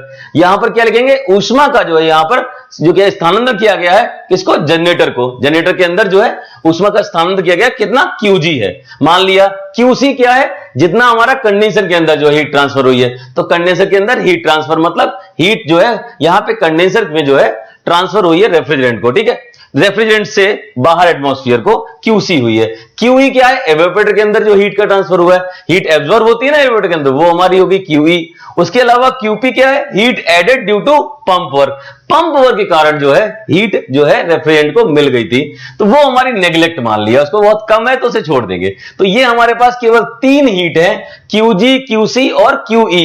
ये 3 हीट का इस्तेमाल करके हम यहां पर COP निकालेंगे। तो पहली चीज तो है, अगर हमने माना है आइडियल, तो सबसे बड़ी चीज कि फर्स्ट लॉ ऑफ थर्मोडायनेमिक्स के अनुसार क्या होगा, जितनी हीट आएगी उतनी हीट बाहर निकलेगी। यही तो आइडियल है ना। फर्स्ट लॉ क्या कहता है, जो हमारा फर्स्ट लॉ बोलता है एनर्जी का, law of conservation of energy है, मतलब ऊर्जा एनर्जी जो है उसका क्षय नहीं होता, मतलब खत्म नहीं होती, उसका रूप बदल जाता है। तो जितनी ऊष्मा का जो है अवशोषण होगा उतनी ऊष्मा जो है निष्कासित भी होगी, जितना भी हीट एब्जॉर्ब होगी उतनी हीट रिजेक्ट भी होगी। तो वही जो है हमारा according to first law of thermodynamics, thermodynamics के फर्स्ट नियम के अनुसार है ये। उसमें क्या है, जो हमारा कंडेंसर के अंदर जो हीट थी QC वही तो निकल रही है, बाकी जनरेटर के अंदर जो हीट थी वो तो रेफ्रिजरेंट को मिल रही है, और यहां पर इवेपोरेटर के अंदर भी जो है रेफ्रिजरेंट हीट को एब्जॉर्ब कर ले रहा है। तो यहां और यहां तो QG और QE जो है रेफ्रिजरेंट जो है हीट को एब्जॉर्ब कर ले रहे हैं, और QC जो है रिजेक्ट कर दे रहा है। तो यहां क्या हो गया, फॉर्मूला बन गया, QC equals to QG plus QE। ये हमारा फॉर्मूला बन गया फर्स्ट लॉ के अनुसार। समझ गए ना। अच्छा, QC क्या है बता दिया, कंडेंसर के अंदर हीट ट्रांसफर है। QG क्या है, जनरेटर के अंदर हीट है, और QE क्या है, इवेपोरेटर के अंदर हीट ट्रांसफर है। तो ये जो है हमारे पास हो गया, ये हमारा फॉर्मूला बन गया। दूसरा, हमने ये और माना कि ये जो सिस्टम है वेपर एब्जॉर्प्शन सिस्टम, वाष्प अवशोषण निकाय, इसको जो है हमने मान लिया कि ये रिवर्सिबल सिस्टम है। मान लिया आइडियल के कारण चल रहा है, तो मान लिया ये कैसा है, रिवर्सिबल है। तो रिवर्सिबल है तो इसका मतलब क्या हुआ, इसका मतलब ये हुआ कि जो एंट्रोपी, चेंज इन एंट्रोपी, मतलब एंट्रोपी में जो परिवर्तन हो रहा है वो भी जो है हमारा ऐसे ही होगा। यहां पर जो एंट्रोपी में परिवर्तन, यहां पे एंट्रोपी परिवर्तन, इसकी एंट्रोपी में परिवर्तन के बराबर हो जाएगा। समझ गए ना पूरी बात को? अगर हमने इसको रिवर्सिबल माना है तो कंडेंसर में एंट्रोपी के परिवर्तन, एंट्रोपी में चेंज, वो किसके, इवेपोरेटर में एंट्रोपी चेंज प्लस जनरेटर में एंट्रोपी चेंज के बराबर होगा। बिल्कुल सही है। एंट्रोपी का फॉर्मूला क्या होता है? एंट्रोपी का फॉर्मूला होता है Q अपॉन T के बराबर होता है। तो यही हमने देखो यहां पे किया है। क्या हुआ, यहां पर जनरेटर में चेंज इन एंट्रोपी वो बराबर प्लस हो रही है इवेपोरेटर में change in entropy equal to किसके, कंडेंसर में एंट्रोपी का चेंज। तो ये हमारा जो है दूसरा फॉर्मूला बन जाएगा। मतलब change in entropy in condenser is equal to change in entropy in generator plus change in entropy in evaporator. Entropy का फॉर्मूला क्या है, Q अपॉन T होता है। तो यहां पर generator QG upon TG। TG क्या है, यहां पर टेम्परेचर है जनरेटर के अंदर, ठीक है। तो TG हो गया, तो QG हीट हो गई जनरेटर के अंदर, TG हमारा टेम्परेचर हो गया। ऐसे ही इवेपोरेटर में हीट हो गई, इवेपोरेटर में टेम्परेचर हो गया। ऐसे ही यहां पे कंडेंसर में हीट हो गई, कंडेंसर का टेम्परेचर हो गया। ये हमारा क्या बन जाएगा, एंट्रोपी का जो है चेंज इन एंट्रोपी का एक कांस्टेंट फार्मूला। तो दो फार्मूले बन गए। लेकिन यहां देख रहे हो QC है ना, इस QC की जगह फर्स्ट लॉ से हम फार्मूला रख सकते हैं, QG प्लस QE रख सकते हैं। वही जो है हमने यहां पर रख दिया। बस क्या किया, यहां पे QC की जगह पे QG प्लस QE रख दिया, यहां पे QG प्लस QE रख दिया। उसके अलावा देखें अब क्या है, QG का टर्म यहां पे भी है, यहां पे भी QE का टर्म यहां पे भी है और यहां पे भी है। तो क्या करेंगे, इन टर्म्स को अलग अलग कर लेते हैं। तो अलग अलग कर लिया। उसके बाद क्या करें, QG का हमें निकालना है। QG क्यों निकालना है, क्योंकि हमें COP का फॉर्मूला पता था, निकाल अभी थोड़ी देर पहले लिखा भी था। क्या था ही COP ऑफ क्या है, वेपर एब्जॉर्प्शन सिस्टम। COP क्या है, COP equals to heat absorb in evaporator, heat absorb in evaporator upon pump work. अब पंप वर्क को तो यहां नेग्लेक्ट मान लिया है। क्या हुआ, पंप वर्क को नेग्लेक्ट माना हुआ तो उसे छोड़ो। दूसरा क्या लिखा हुआ था, हीट सप्लाइड इन जनरेटर। तो हीट सप्लाइड इन जनरेटर QG हो जाएगा और इवेपोरेटर में हीट क्या हो जाएगा, QE हो जाएगा। तो उसका रेशियो हमारा होगा। तो अगर हम यहां से क्या निकाल लें, QG निकाल लें, तो हमारा जो है COP निकल आएगा। तो यहां से आप कैसे कैलकुलेशन करके आप यहां से QG का वैल्यू निकाल सकते हैं। ये हमारा QG का वैल्यू आ गया। क्या आया हमारा, QE ब्रैकेट में TC minus TE upon TE, दूसरे ब्रैकेट में TG upon TG minus TC। ठीक है, तो ये हमारा एक फॉर्मूला बन गया। समझ गया ना, ये फॉर्मूला बन गया। अच्छा, अगर ये कैलकुलेशन आपको समझ नहीं आती है, टेलीग्राम पे जाइए, वहां हमें लिखिए, हम वापस से डिटेल में ये जो है कैलकुलेशन आपको दे देंगे। ठीक है स्टूडेंट्स, तो यहां पर जो है आपको ये कैलकुलेशन मिल गई। QG जो है यहां पे मिला, इसका यूज करेंगे COP निकालने में। देखते हैं आगे, चलो देखिए मैक्सिमम COP का, यहां पर मैक्सिमम COP कितनी होगी, QE अपॉन QG के बराबर। क्योंकि हमने यहां पर पंप वर्क हटा दिया है, तो मैक्सिमम ही तो COP मिलेगी। मतलब निष्पादन गुणांक अधिकतम कितना मिलेगा, QE अपॉन QE। अच्छा, QE क्या है यहां पे, हीट जो है transfer in evaporator, heat absorb in evaporator by the refrigerant. मतलब रेफ्रिजरेंट के द्वारा इवेपोरेटर में हीट जो है एब्जॉर्ब मतलब अवशोषित की जाती है। उतनी हीट हो गई यहां पे, हीट का अवशोषण अपॉन यहां पे क्या हुआ, हीट जो भी हमारा यहां पे हीट सप्लाइड की गई इन जनरेटर, जनरेटर के अंदर हीट जो है दी गई किसको, रेफ्रिजरेंट को। तो ये इसका जो है रेशियो COP बन जाता है। आप कहोगे सर Q अपॉन W हमेशा करते रहे, और यहां पे तो यहां पे जो है रेशियो बना दिया हीट के। तो यहां पे हीट के रूप में जो है जनरेटर में यही वर्क हो रहा है हीट के द्वारा, तो वही हम देख रहे हैं। तो यहां पे QE अपॉन QG हो गया। तो QG का फॉर्मूला हमने यहां से निकाला हुआ था, तो QG की वैल्यू जब यहां रखेंगे तो QE से QE कट जाएगा, क्योंकि यहां भी QE है, ये भी QE है, कट जाएगा। जो वैल्यू आएगी वो हमारा पलट जाएगी। तो हमारा COP जो मैक्सिमम COP है उसका वैल्यू बन जाएगा TE upon TC minus TE, और दूसरे ब्रैकेट में क्या होगा, TG minus TC upon TG। ये फॉर्मूला बन गया। इस फॉर्मूले का बहुत ज्यादा यूज किया गया है, इस फॉर्मूले का बहुत ज्यादा यूज किया गया है इन न्यूमेरिकल में डायरेक्ट वैल्यू दे दी, तीन ही चीजें TE, TG और TC दे दिया गया, COP पूछ लिया गया, बस फॉर्मूला लगाओ, आंसर निकाल दो। क्लियर है ना। तो ये जो है ये फॉर्मूला याद कर लेना, यहां से आपको यूज करने के काम में आएगा। अच्छा, एक चीज और, यहां देखो TE upon TC minus TE, ये जो है हमारा फॉर्मूला दिख रहा है, क्या हुआ, T2 upon T1 minus T2। ये दिस इज द फॉर्मूला किसका है, COP ऑफ कार्नोट साइकिल। तो COP ऑफ कार्नोट साइकिल। दूसरा फॉर्मूला क्या है, TG minus TC upon TG। तो T1 माइनस T2, यहां पे क्या हुआ, T1 minus T2 upon TG, T1। तो ये हमारा फॉर्मूला क्या है, efficiency of COP। Sorry efficiency of Carnot cycle. तो एफिशिएंसी ऑफ कार्नोट साइकिल इसका मतलब क्या हुआ, तो maximum COP of vapour absorption system, मतलब आदर्श वाष्प अवशोषण निकाय का निष्पादन गुणांक जो है, अधिकतम निष्पादन गुणांक, उसका मान जो है होता है किसके बराबर, सीओपी, कार्नोट साइकिल की सीओपी इनटू कार्नोट साइकिल का एफिशिएंसी के मल्टीप्लिकेशन के बराबर, उनके गुणनफल के बराबर। ये बात निकल के आ गई। अगर जो है क्वेश्चन में सीओपी दे दियो, एफिशिएंसी दे दियो, तो भी आप मैक्सिमम सीओपी इस सिस्टम की निकाल सकते हैं। बात समझ में आ गई। तो मोटा मोटी बात करें, 3 हमारे पास हीट अवेलेबल थे, 3 हीट के साथ हमने निकाला, प्रथम नियम लगाया ऊष्मागतिकी का, तो फर्स्ट लॉ के माध्यम से हमने ये रिलेशन मिला। इस रिलेशन के बाद हमने ये और मान लिया कि ये जो है हमारा जो है रिवर्सिबल सिस्टम है, तो एंट्रोपी का जो रेशियो होगा, चेंज इन एंट्रोपी का जो रेशियो होगा, वो भी हमारा इसी के अकॉर्डिंग कंसीडर होगा। अब उसको जो है इस्तेमाल किया और यहां से जो है वैल्यू निकाल दी क्यूजी की वैल्यू निकल आई। क्यूजी की वैल्यू यहां रख दी सीओपी के अंदर, क्यूई अपॉन क्यूजी, क्यूई कट जाएगा यहां पे क्योंकि क्यूजी के अंदर वैल्यू है क्यू की। यहां कंप्लीट होकर सीओपी हमें मिल जाएगा। ये फॉर्मूला, इस फॉर्मूले को आप याद कर लीजिएगा, उसके बाद सीओपी, मैक्सिमम सीओपी का ये फॉर्मूला मिल जाएगा। तो यहां पर आपने सीओपी निकाल दी वेपर एब्जॉर्प्शन सिस्टम की, याद कर लें, इंपॉर्टेंट है, कोई डाउट हो हमसे पूछे। ठीक है स्टूडेंट्स।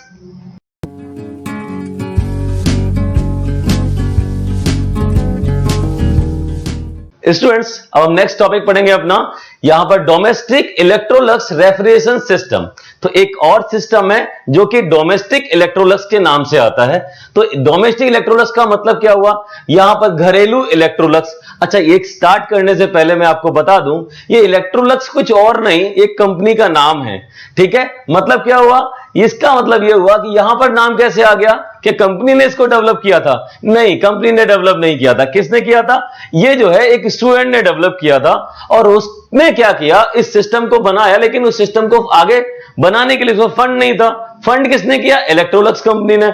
अब इलेक्ट्रोलक्स कंपनी फंड तो दे रही है तो अपना नाम भी तो करेगी, तो उसने कहा हमारा इस सिस्टम के आगे नाम जोड़ दीजिए। तो उसने बोला कि इसका नाम होगा डोमेस्टिक इलेक्ट्रोलक्स रेफ्रिजरेशन सिस्टम, घरेलू इलेक्ट्रोलक्स प्रशीतन निकाय। ये सिस्टम हो गया। अच्छा, इससे बेस्ड जो है जो रेफ्रिजरेटर होगा उसका नाम क्या होगा, उससे बेस्ड जो रेफ्रिजरेटर होगा उसको बोलेंगे डोमेस्टिक इलेक्ट्रोलक्स रेफ्रिजरेटर या फिर अमोनिया हाइड्रोजन रेफ्रिजरेटर। इसको दूसरा नाम भी है ना, अमोनिया हाइड्रोजन रेफ्रिजरेटर, वो भी बोलते हैं। इसके अलावा आगे की डिटेल्स में आगे पढ़ूंगा, पहले देख लेते हैं क्या है। This system is also called 3 fluid absorption system. अच्छा, 3 फ्लूइड एब्जॉर्प्शन सिस्टम का मतलब क्या हुआ, देखो यहां पर क्या होता है, जैसे एब्जॉर्प्शन सिस्टम मतलब वेपर एब्जॉर्प्शन सिस्टम था, वही सिस्टम है ये, इसमें कोई खास अंतर नहीं है। केवल एक अंतर है पंप का, और दूसरा यहां पर पंप को हटा के एक रेक्टिफायर और लगाया गया है, बस ये सिस्टम में यही चेंज है। तो यहां पर बस क्या हो रहा है, एयर जो वेपर रेफ्रिजरेशन सिस्टम है उसमें 2 फ्लूइड इस्तेमाल होते हैं, वाटर और अमोनिया। यहां पर 3 फ्लूइड इस्तेमाल होते हैं, वाटर, अमोनिया और जो है हाइड्रोजन। ठीक है, हाइड्रोजन, वाटर, अमोनिया 3 इस्तेमाल होते हैं। तो आप कहोगे कि फिर रेफ्रिजरेंट कौन सा है, रेफ्रिजरेंट अपना अमोनिया ही है। ठीक है, अमोनिया NH3 ही इस्तेमाल करते हैं एज ए रेफ्रिजरेंट। क्योंकि इसमें 3 फ्लूइड होते हैं, इसलिए सिस्टम का दूसरा नाम जो है 3 फ्लूइड एब्जॉर्प्शन सिस्टम भी इसमें इस सिस्टम को कहा जाता है। तो 3 फ्लूइड एब्जॉर्प्शन सिस्टम इसका दूसरा नाम हो गया। चलिए, तो यहां देखें, refrigerator based on this system is known as, refrigerator जो है जो इस सिस्टम पर बेस्ड होता है उसे क्या बोलते हैं, domestic Electrolux ammonia hydrogen refrigerator. मतलब क्या हुआ, इसका मतलब यह हुआ कि जो रेफ्रिजरेटर है इस सिस्टम के ऊपर आधारित है, बेस्ड है, उसका नाम है डोमेस्टिक इलेक्ट्रोलक्स या फिर अमोनिया हाइड्रोजन रेफ्रिजरेटर, उसे ये बोलते हैं। ठीक है, आगे देखें, the main purpose of this system is to eliminate the pump. अरे वाह, क्या हुआ, मतलब इस सिस्टम का मेन पर्पज क्या था, मतलब यह सिस्टम क्या सोच के बनाया गया, क्योंकि हमारे पास वेपर एब्जॉर्प्शन सिस्टम सिंपल वाला भी था, प्रैक्टिकल वाला भी था। तो क्या किया, इस सिस्टम को क्यों बनाया, इस सिस्टम का यह मतलब था कि जैसे आपने कंप्रेसर हटा दिया, वहां पर वो 4 चीजें जोड़ दी, तो यहां पर क्या करेंगे हम, जो हमारा लास्ट मूविंग पार्ट है वो है हमारा pump.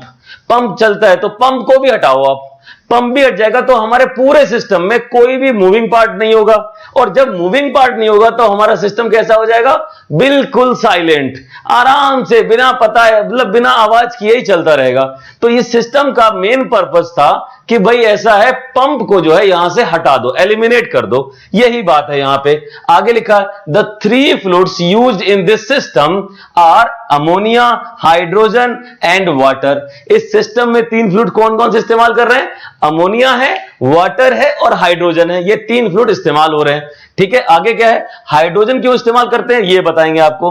Hydrogen is used to increase the rate of evaporation.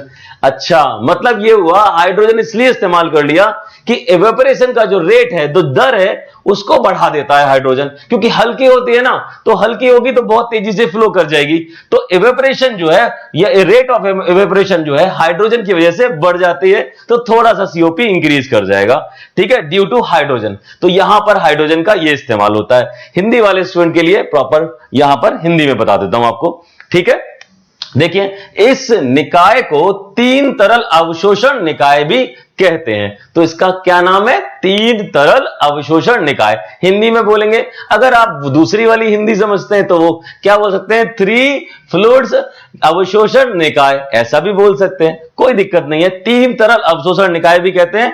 आगे कहानी क्या है, इस निकाय पर आधारित रेफ्रिजरेटर को घरेलू इलेक्ट्रोलक्स या अमोनिया हाइड्रोजन रेफ्रिजरेटर कहते हैं। यह बात भी क्लियर हो गई कि अमोनिया हाइड्रोजन बोलेंगे या फिर घरेलू इलेक्ट्रोलक्स रेफ्रिजरेटर बोलेंगे।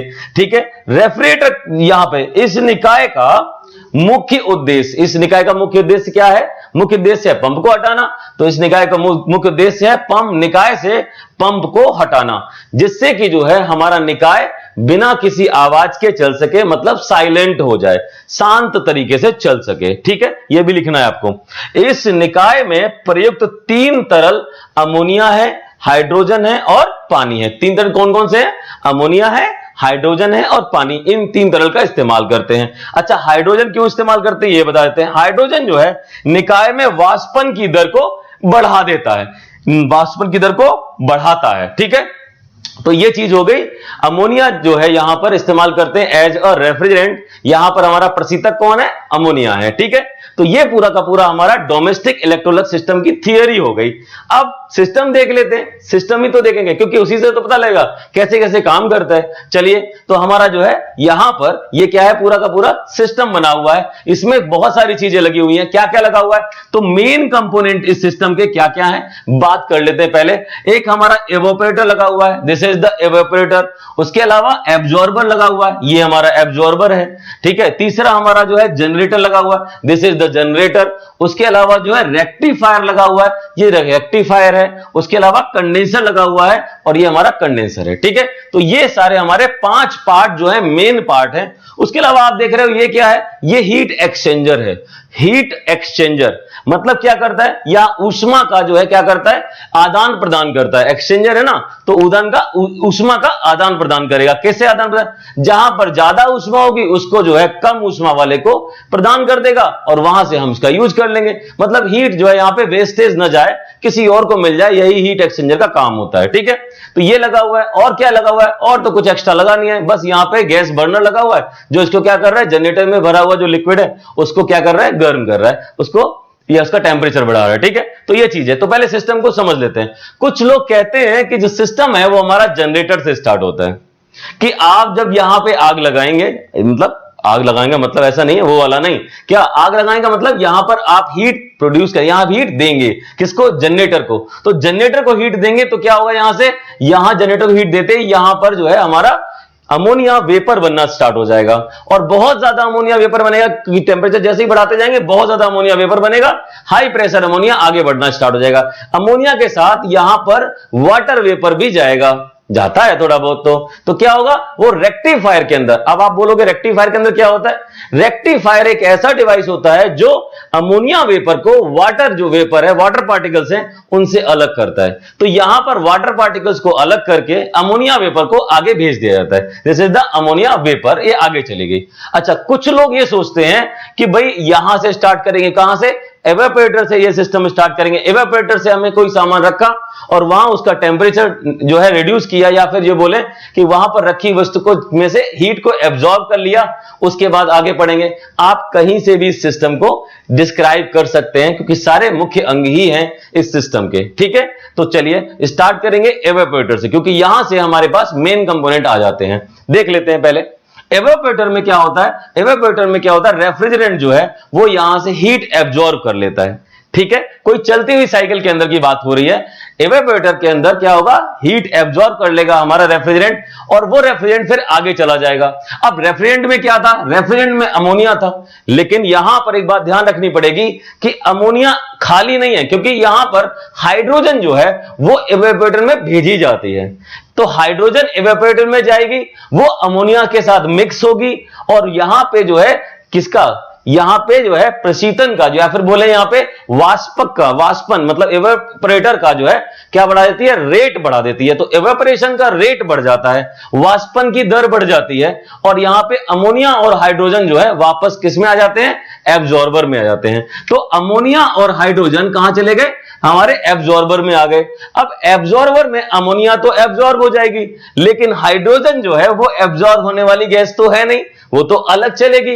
तो पानी के साथ अमोनिया एब्जॉर्ब हो गई, वो यहां पर स्ट्रॉन्ग सॉल्यूशन बनाएगी, और जो हाइड्रोजन बच गई वो जो है वापस से एवेपोरेटर में चली जाएगी, और वहां से फिर से यही सिस्टम चलता रहेगा। तो हाइड्रोजन का केवल एक सिंगल चक्र है यहां पर, एवेपोरेटर में जाना, अमोनिया के और हाइड्रोजन के साथ मिक्स होकर वापस निकलना, और फिर हाइड्रोजन जो है यहां एब्जॉर्बर से अलग हो जाना, फिर जो है एब्जॉर्बर से एवेपोरेटर में चले जाना। तो हाइड्रोजन का एक साइकिल बन गया यहां पे। इस तरह से हाइड्रोजन चलती रहेगी। उसके अलावा क्या होगा, जो स्ट्रॉन्ग सॉल्यूशन था अमोनिया और हाइड्रोजन का, अमोनिया और वाटर का स्ट्रॉन्ग सॉल्यूशन, जो अमोनिया और वाटर का स्ट्रॉन्ग सॉल्यूशन था वो जो है आगे बढ़ जाएगा, आगे ट्रांसफर हो जाएगा। और यहां पर लगा हुआ है हीट एक्सचेंजर, हीट एक्सचेंजर लगा हुआ है यहां से, देख लीजिए। हीट एक्सचेंजर से होते हुए ये जो स्ट्रॉन्ग सॉल्यूशन है कहां जाएगा, जनरेटर के अंदर। स्ट्रॉन्ग सॉल्यूशन कहां पहुंचा, जनरेटर के अंदर। अब जनरेटर के अंदर पहुंचे तो यहां पर हमारा गैस बर्नर लगा हुआ है, इस गैस बर्नर से इसको गर्म किया। ठीक है, अच्छा, तो गर्म करने के बाद जो यहां पर अमोनिया और वाटर था वो क्या हो जाएगा, यहां पे अमोनिया जो है वेपराइज हो जाएगा कुछ वाटर पार्टिकल के साथ। ठीक है, ऐसा हमेशा होता है। अच्छा, उसके बाद बचा हुआ जो सॉल्यूशन है वो तो वीक सॉल्यूशन हो गया। वो वीक सॉल्यूशन चूंकि यहां पे कैसा है, हीटेड है, गर्म है, वो वीक सॉल्यूशन की जो टेम्परेचर हीट जो है वो किसको ट्रांसफर करनी है, वो यहां स्ट्रॉन्ग सॉल्यूशन जो जा रहा था यहां पे ट्रांसफर करनी है। तो यहां पर हमारा जो है हीट ट्रांसफर हो जा रही है वीक सॉल्यूशन की, जो कि गर्म था, किसको, स्ट्रॉन्ग सॉल्यूशन को, जिससे हमारा स्ट्रॉन्ग सॉल्यूशन जो है हीटेड होके हमारा जनरेटर में पहुंचे। तो हमें यहां पे गैस बर्नर से ज्यादा काम नहीं करना पड़ेगा। क्लियर बात है ना। तो इसका मतलब क्या हुआ, स्ट्रॉन्ग सॉल्यूशन जो है गर्म होके हीट एक्सचेंजर में वीक सॉल्यूशन से हीट लेके यहां पे जो हीट जो है कहां जाएगी, स्ट्रॉन्ग सॉल्यूशन को, और स्ट्रॉन्ग सॉल्यूशन पहुंच जाएगा जनरेटर के अंदर। जनरेटर के अंदर पहुंचने के बाद क्या होने वाला है, जनरेटर के बाद पहुंचने के बाद यहां से वेपर बन जाएगी। वो वेपर कहां जाएगी, वह रेक्टिफायर के अंदर जाएगा। अब रेक्टिफायर क्या कर रहा है, अलग अलग कर रहा है, किसको, यहां पे वाटर वेपर को और अमोनिया वेपर को। तो किसको आगे पास करेगा, आगे बढ़ाएगा, अमोनिया वेपर को आगे बढ़ा देगा। कंडेंसर में पहुंचेगी अमोनिया वेपर, कंडेंसर का काम आपको पता है, क्या करेगा, कंडेंस कर देगा, इसको लिक्विड में कन्वर्ट कर देगा। ठीक है, तो यहां पर जनरेटर के अंदर ही प्रेशर इंक्रीज हो जाता है, किसका, अमोनिया वेपर का। क्यों, क्योंकि यहां पे ज्यादा मात्रा में अमोनिया जो है यहां पे वेपर अवस्था में निकलती है, तो जिससे कि प्रेशर जो है डेवलप हो जाता है। तो ये हाई प्रेशर जो है अमोनिया वेपर जो है वो आगे यहां पर हाई प्रेशर लिक्विड अमोनिया में कन्वर्ट हो जाएगा कंडेंसर के अंदर, और आगे जो है इवेपोरेटर में वापस से पहुंच जाएगा, और जहां पे हाइड्रोजन फिर मिक्स हो जाएगी, जिससे रेट ऑफ इवेपोरेशन बढ़ जाएगा, और फिर से यही साइकिल पूरा का पूरा चक्र चलता जाएगा। ठीक है स्टूडेंट्स, तो स्टूडेंट्स तो यहां पर क्या हुआ, यहां पर ये पूरी की पूरी साइकिल कंप्लीट हो गई। तो इसका मोटा मोटा स्टेटमेंट दे देते हैं। क्या हुआ, यहां पर क्या किया, यहां पर पंप लगा होता था वो गायब दिख रहा है आपको, पंप लगा हुआ नहीं है। क्या करेंगे, पंप का कैसे पहुंचेगा ऊपर, इसका मतलब यह है जब हमारा यहां पर स्ट्रॉन्ग सॉल्यूशन को हम हीट करेंगे तो यहां पर हीट करने के बाद उसका जो है कुछ डेंसिटी कम होगी और यहां से वो जो है जनरेटर में पहुंचाया जा सकता है। लेकिन आप बोलोगे यहां पर ऐसे कैसे हो जाएगा, नेचुरल सर्कुलेशन क्या होता है, आपने आपने बताया था, तो मैं बताता हूं आपको। नेचुरल सर्कुलेशन का मतलब क्या हुआ है कि बिना किसी एक्सटर्नल पावर के अगर कोई सिस्टम में फ्लूइड सर्कुलेट करता रहे, उसी को बोलते हैं नेचुरल सर्कुलेशन। ठीक है। अच्छा, नेचुरल सर्कुलेशन का मतलब क्या हुआ? ड्यू टू ग्रेविटी, मतलब ग्रेविटेशन इफेक्ट के कारण। ठीक है, मतलब समझ रहे ना, ग्रेविटेशन इफेक्ट के कारण क्या होता है, मतलब जैसे कि ऊपर से कोई चीज गिराएंगे तो नीचे ही जाएगी, यही कंडीशन है। तो यहां से रेक्टिफायर और कंडेंसर से होते हुए लिक्विड रेफ्रिजरेंट जब नीचे की तरफ आएगा तो ग्रेविटेशनल इफेक्ट के कारण आएगा, यहां पर हाइड्रोजन से मिलेगा, रेट ऑफ इवेपोरेशन बढ़ाएगा, और फिर वापस नीचे आके यहां फिर गर्म करेंगे, फिर ये यहां पहुंच जाएगा। मतलब ये हुआ कि यहां पर जो है साइकिल जो है धीरे धीरे चल रही होगी, लेकिन चल रही होगी। अब वर्ड आ गया धीरे धीरे चल रही होगी। धीरे धीरे चलने का मतलब क्या हुआ? इसका मतलब है यहां पर सीओपी थोड़ी सी कम आएगी ना, तो इसका मतलब इंडस्ट्री में इसका इस्तेमाल नहीं करेंगे। तो एक स्टेटमेंट लिखा हुआ है, this system can not be used for industrial purpose. मतलब क्या हुआ, हिंदी वाले सुन ले हिंदी में और लिख लेंगे, तो यह सिस्टम को हम जो है इंडस्ट्रियल पर्पज के लिए, मतलब इंडस्ट्रियल उद्देश्य के लिए हम इस्तेमाल नहीं करते हैं। क्यों नहीं करते हैं? The COP of the system is very low, क्योंकि इस सिस्टम की जो सीओपी है वो बहुत कम होती है। बात समझ में आ गई? सीओपी बहुत कम होने के कारण इस सिस्टम का उपयोग हम इंडस्ट्रियल उद्देश्य के लिए नहीं करते हैं। क्लियर है ना? ये चीज आप लिख लीजिएगा। बाकी सीओपी क्या होती है सिस्टम की? सीओपी तो वही होती है जो हर सिस्टम की है। क्या है? Heat absorb in evaporator. मतलब यहां पे ये क्या है, वाष्पक के अंदर ऊष्मा का जो है अवशोषण अपॉन क्या हो जाएगा, heat supplied in the generator. Generator में हीट का क्या करना, सप्लाई करना। ठीक है, तो यहां पर जो हीट सप्लाइड होगी जनरेटर, तो जनरेटर में जितनी हीट सप्लाई कर रहे हैं और इवेपोरेटर में जितना हीट जो है एब्जॉर्ब कर रहे हैं, इसी का जो एब्जॉर्ब अपॉन जो है सप्लाई का रेशियो ही हमारा सीओपी होता है। याद कर लीजिएगा। तो सारे पॉइंट बता दिए हमने, कौन कौन से कंपोनेंट हैं। इन सारे कंपोनेंट के बाद इवेपोरेटर के बारे में आप बता ही देंगे, वाष्पक के बारे में, उसके अलावा एब्जॉर्बर के बारे में आप बता ही देंगे, क्योंकि वहां एब्जॉर्ब क्या हो रहा है, वाटर और अमोनिया के साथ मिक्स हो जा रहा है, तो वाटर जो है अमोनिया की ज्यादा मात्रा को एब्जॉर्ब कर ले रहा है। बाकी हाइड्रोजन मिक्स होती नहीं है, क्योंकि वो हल्की गैस है और वो आपस से इवेपोरेटर में पहुंच जाएगी। बाकी और क्या बताएंगे, जनरेटर यहां पर क्या हो रहा है, यहां पे गर्म कर रहे हैं सॉल्यूशन को, स्ट्रॉन्ग सॉल्यूशन को, जिससे कि जो है हमारा अमोनिया का वेपर बन जाएगा, वो रेक्टिफायर बन जाएगा। रेक्टिफायर काम क्या है, रेक्टिफायर है। अब रेक्टिफायर का काम क्या है, रेक्टिफायर का काम यहां पर ये है कि ये जो है क्या करता है, अमोनिया वेपर को आगे बढ़ाता है, वाटर के वेपर को रोक देता है। पानी के जो कण है वो उनको आगे नहीं जाने देता कंडेंसर के अंदर। ठीक है, तो रेक्टिफायर को हिंदी में क्या बोलते हैं, परिशोधक बोलते हैं। ठीक है, परिशोधक कर क्या रहा है, शोधित कर रहा है। किसको? अमोनिया वेपर को शोधित कर रहा है, मतलब वहां पर अमोनिया वेपर को क्या कर रहा है, साफ कर रहा है, वाटर के पार्टिकल्स को आगे नहीं जाने दे रहा। यही हमारा रेक्टिफायर का काम है, इसको यहां पे लिख सकते हैं आप। उसके अलावा कंडेंसर के बारे में तो आपको बहुत जानकारी हो गई होगी अब तक, इतने सारे वीडियोस देख लिए। तो कंडेंसर को मतलब क्या हुआ, संघनित करना, मतलब कंडेंस करना, वेपर को कन्वर्ट करके फेज चेंज करके किस में कन्वर्ट करना, लिक्विड में कन्वर्ट करना। यही हमारा कंडेंसर का काम है। ये पूरा का पूरा सिस्टम आप बनाइए, बढ़िया तरीके से लिखिए, जो भी कोई तकलीफ हो हम हैं। ठीक है स्टूडेंट्स।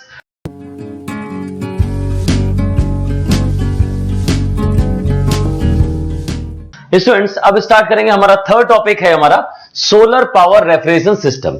देखिए, सोलर पावर रेफ्रिजरेशन सिस्टम मतलब सौर ऊर्जा प्रशीतन तंत्र। देखो, ये कोई प्रशीतन तंत्र नहीं है, ये क्या है, ये सौर ऊर्जा से चलने वाले प्रशीतन तंत्र हैं। मतलब क्या हुआ, जितने भी प्रशीतन तंत्र आपने देखे होंगे, मतलब रेफ्रिजरेशन सिस्टम देखे होंगे, जैसे vapour compression system, vapour absorption system, या फिर जो है डोमेस्टिक इलेक्ट्रोलक्स सिस्टम। ठीक है, तो आपने उन सिस्टम को देखा जहां पर क्या है, या तो इलेक्ट्रिकल एनर्जी का इस्तेमाल हो रहा है या फिर वहां पर हीट एनर्जी का इस्तेमाल हो रहा है। समझ रहे ना बात को? मतलब वेपर कंप्रेशन सिस्टम के अंदर या वाष्प संपीड़न निकाय के अंदर आपने देखा था कि वहां पर इस्तेमाल हो रहा है इलेक्ट्रिसिटी। ठीक है, किसके लिए, कंप्रेसर को चलाने के लिए इलेक्ट्रिसिटी की आवश्यकता पड़ रही थी। ठीक है, तो अगर वहां पे इलेक्ट्रिसिटी की आवश्यकता पड़ रही है और इलेक्ट्रिसिटी को हम प्रोवाइड करा दें सोलर सेल से, सौर ऊर्जा से, तो हम क्या करेंगे, तो उस सिस्टम को हम आसानी से चला लेंगे। इसका मतलब यह है कि सोलर पावर रेफ्रिजरेशन सिस्टम के अंदर आप जो है यहां पर वेपर कंप्रेशन सिस्टम को भी जो है सोलर पावर से चला सकते हैं, और वेपर एब्जॉर्प्शन सिस्टम में जो ऊष्मा की आवश्यकता, मतलब हीट की आवश्यकता पड़ती है, वो भी जो है सोलर पावर से या सोलर एनर्जी से हमें मिल जाएगी। तो इस सिस्टम का उपयोग करके आप जो है चाहे वेपर कंप्रेशन सिस्टम या फिर वेपर एब्जॉर्प्शन सिस्टम को मॉडिफाई कर सकते हैं, और फिर जब मॉडिफाई हो गया तो हम बोल सकते हैं कि वो क्या हो गया, सोलर पावर रेफ्रिजरेशन सिस्टम बन गया। सीधी सी बात हो गई। इसे हिंदी में बोलते हैं सौर ऊर्जा प्रशीतन तंत्र। सौर ऊर्जा प्रशीतन तंत्र हम बोलेंगे, ठीक है। चलिए इसमें थोड़ा सा डिटेल्स देख लेते हैं। इन दिस सिस्टम, इस सिस्टम के अंतर्गत क्या हो रहा है, solar energy is provided to the system in the form of heat और इलेक्ट्रिसिटी। मतलब इस सिस्टम के अंतर्गत हम जो है सौर ऊर्जा को किसने, हीट और इलेक्ट्रिसिटी के फॉर्म में क्या करते हैं, प्रोवाइड कराते हैं सिस्टम को। बात समझ आई? आगे देखते हैं। Heat is directly supplied to the vapour absorption system. Heat जो है वो डायरेक्टली कहां सप्लाई हो रही है, वेपर एब्जॉर्प्शन सिस्टम को सप्लाई हो सकती है। बिल्कुल, हमें हीट की तो आवश्यकता पड़ती है और सोलर एनर्जी में हीट भरपूर मात्रा में है, तो ऊष्मा का हम उपयोग डायरेक्टली कहां कर सकते हैं, वेपर एब्जॉर्प्शन सिस्टम में सीधे तौर पे कर सकते हैं। उसके लिए अलग से कुछ चेंज करने की जरूरत नहीं है। अच्छा, and by the use of photovoltaic cell, photovoltaic cell के उपयोग से this energy is converted into electrical energy, जिससे जो सौर ऊर्जा है उसे हम जो है फोटोवोल्टाइक सेल के माध्यम से कन्वर्ट कर लेते हैं इलेक्ट्रिकल एनर्जी में, ठीक है। और which is used in vapour compression system, जिसे कि हम वेपर कंप्रेशन सिस्टम में उपयोग कर लेते हैं। वेपर कंप्रेशन सिस्टम में किस चीज में उपयोग हो रहा है, कंप्रेसर को चलाने के लिए उपयोग कर लेते हैं, ठीक है। तो वहां से हमारा कंप्रेसर चल जाता है।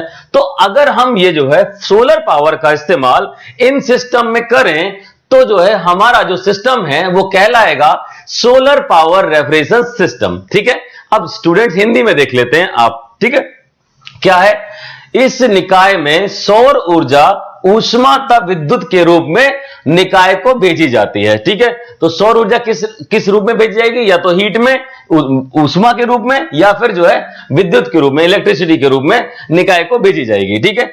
ऊष्मा वाष्प अवशोषण निकाय में सीधे ही उपयोग की जाती है। मतलब वाष्प अवशोषण निकाय में ऊष्मा का उपयोग डायरेक्टली या सीधे ही होता है, ठीक है। उसके लिए आपको कुछ चेंज करने की जरूरत नहीं है। अच्छा, फोटोवोल्टाइक सेल के द्वारा इस ऊर्जा को विद्युत ऊर्जा में परिवर्तित करके जो है संपीड़न निकाय में प्रयुक्त किया जाता है। इसका मतलब क्या हुआ, यहां पर जो है फोटोवोल्टाइक सेल का इस्तेमाल कर लिया। देखो, फोटोवोल्टाइक सेल को हिंदी में भी फोटोवोल्टाइक सेल ही बोलते हैं, जिसका उपयोग करके हम जो है इस ऊष्मा का, मतलब जो सौर ऊर्जा है, इसका जो है इसको चेंज कर लेंगे इलेक्ट्रिसिटी में, विद्युत ऊर्जा में बदल लेंगे, और विद्युत ऊर्जा या इलेक्ट्रिसिटी का यूज करके हम जो है वाष्प संपीड़न निकाय के अंदर संपीड़क को हम चलाने के काम में ले लेंगे, ठीक है। तो ये हो गया छोटा मोटा जो है हमारा सौर ऊर्जा प्रशीतन तंत्र के बारे में। अब देख लेते हैं इसके डायग्राम के बारे में, देखते हैं क्या हो रहा है। देखिए, सोलर पैनल लगाया हमने, सोलर पैनल लगा के हमने सूरज की एनर्जी को इसके अंदर स्टोर किया, और यहां से इस इलेक्ट्रिसिटी इसको कन्वर्ट कर दिया किसमें, यहां पर डायरेक्ट करंट में, ठीक है। यहां पे हमने डायरेक्ट करंट में, या तो हम ये एनर्जी को डायरेक्टली क्या करें, हीट एनर्जी के फॉर्म में लें, और यहां से हमें क्या चला लें, वेपर एब्जॉर्प्शन सिस्टम चला लें, या फिर हम जो है हम यहां दिखा रहे हैं ये पूरा का पूरा जो है हमारा वीसी सिस्टम में वेपर कंप्रेशन सिस्टम, वाष्प संपीड़न निकाय के बारे में यहां बात की गई है। देखते हैं, ये सोलर एनर्जी है, इसका यूज करके हमने इलेक्ट्रिसिटी में कन्वर्ट किया, और उसके अलावा इस इलेक्ट्रिकल एनर्जी से मतलब डीसी करंट मिलेगा ना, तो डीसी करंट से डीसी मोटर चलाया, और डीसी मोटर से हमने चलाया कंप्रेसर। तो कंप्रेसर चला, कंप्रेसर चलने से वही हमारी कहानी स्टार्ट हो गई कि यहां पर संपीड़क चला, कंप्रेसर से जो है हमारा संघनित्र, कंडेंसर में हमारा जो है रेफ्रिजरेंट जाएगा, फिर एक्सपेंशन वाल्व, प्रसार वाल्व में जाएगा, वहां से जो है इवेपोरेटर में मतलब वाष्पक में जाएगा। ऐसे करके रेफ्रिजरेशन सिस्टम स्टार्ट हो जाएगा।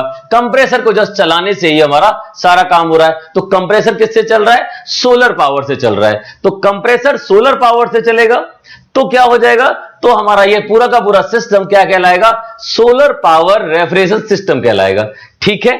आगे देखते हैं, this system is used in both type of refrigeration system.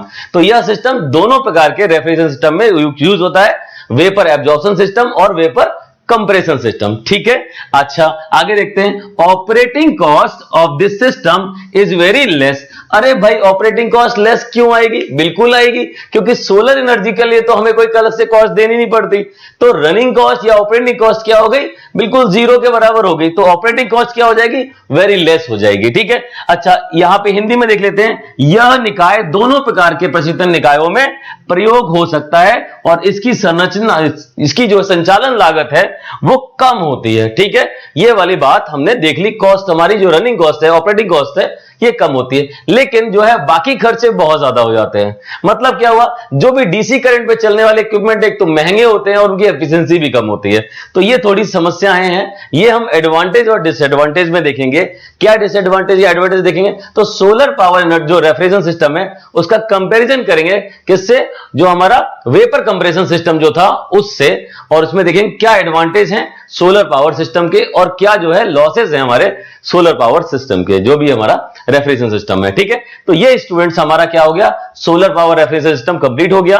और इसमें जो है सबसे खास बात यह है कि आपको फोटो बनाना है, डिटेल्स लिखनी है, और ये सीधा सा क्वेश्चन हो जाता है कि what is the solar power refrigeration system and describe with the help of NEET sketch. Complete हो जाता है क्वेश्चन ये, ठीक है। तो ये हमारा कंप्लीट हो गया। नेक्स्ट देखेंगे हम लोग advantage and disadvantage of solar power refrigeration system over VC system, ठीक है स्टूडेंट्स।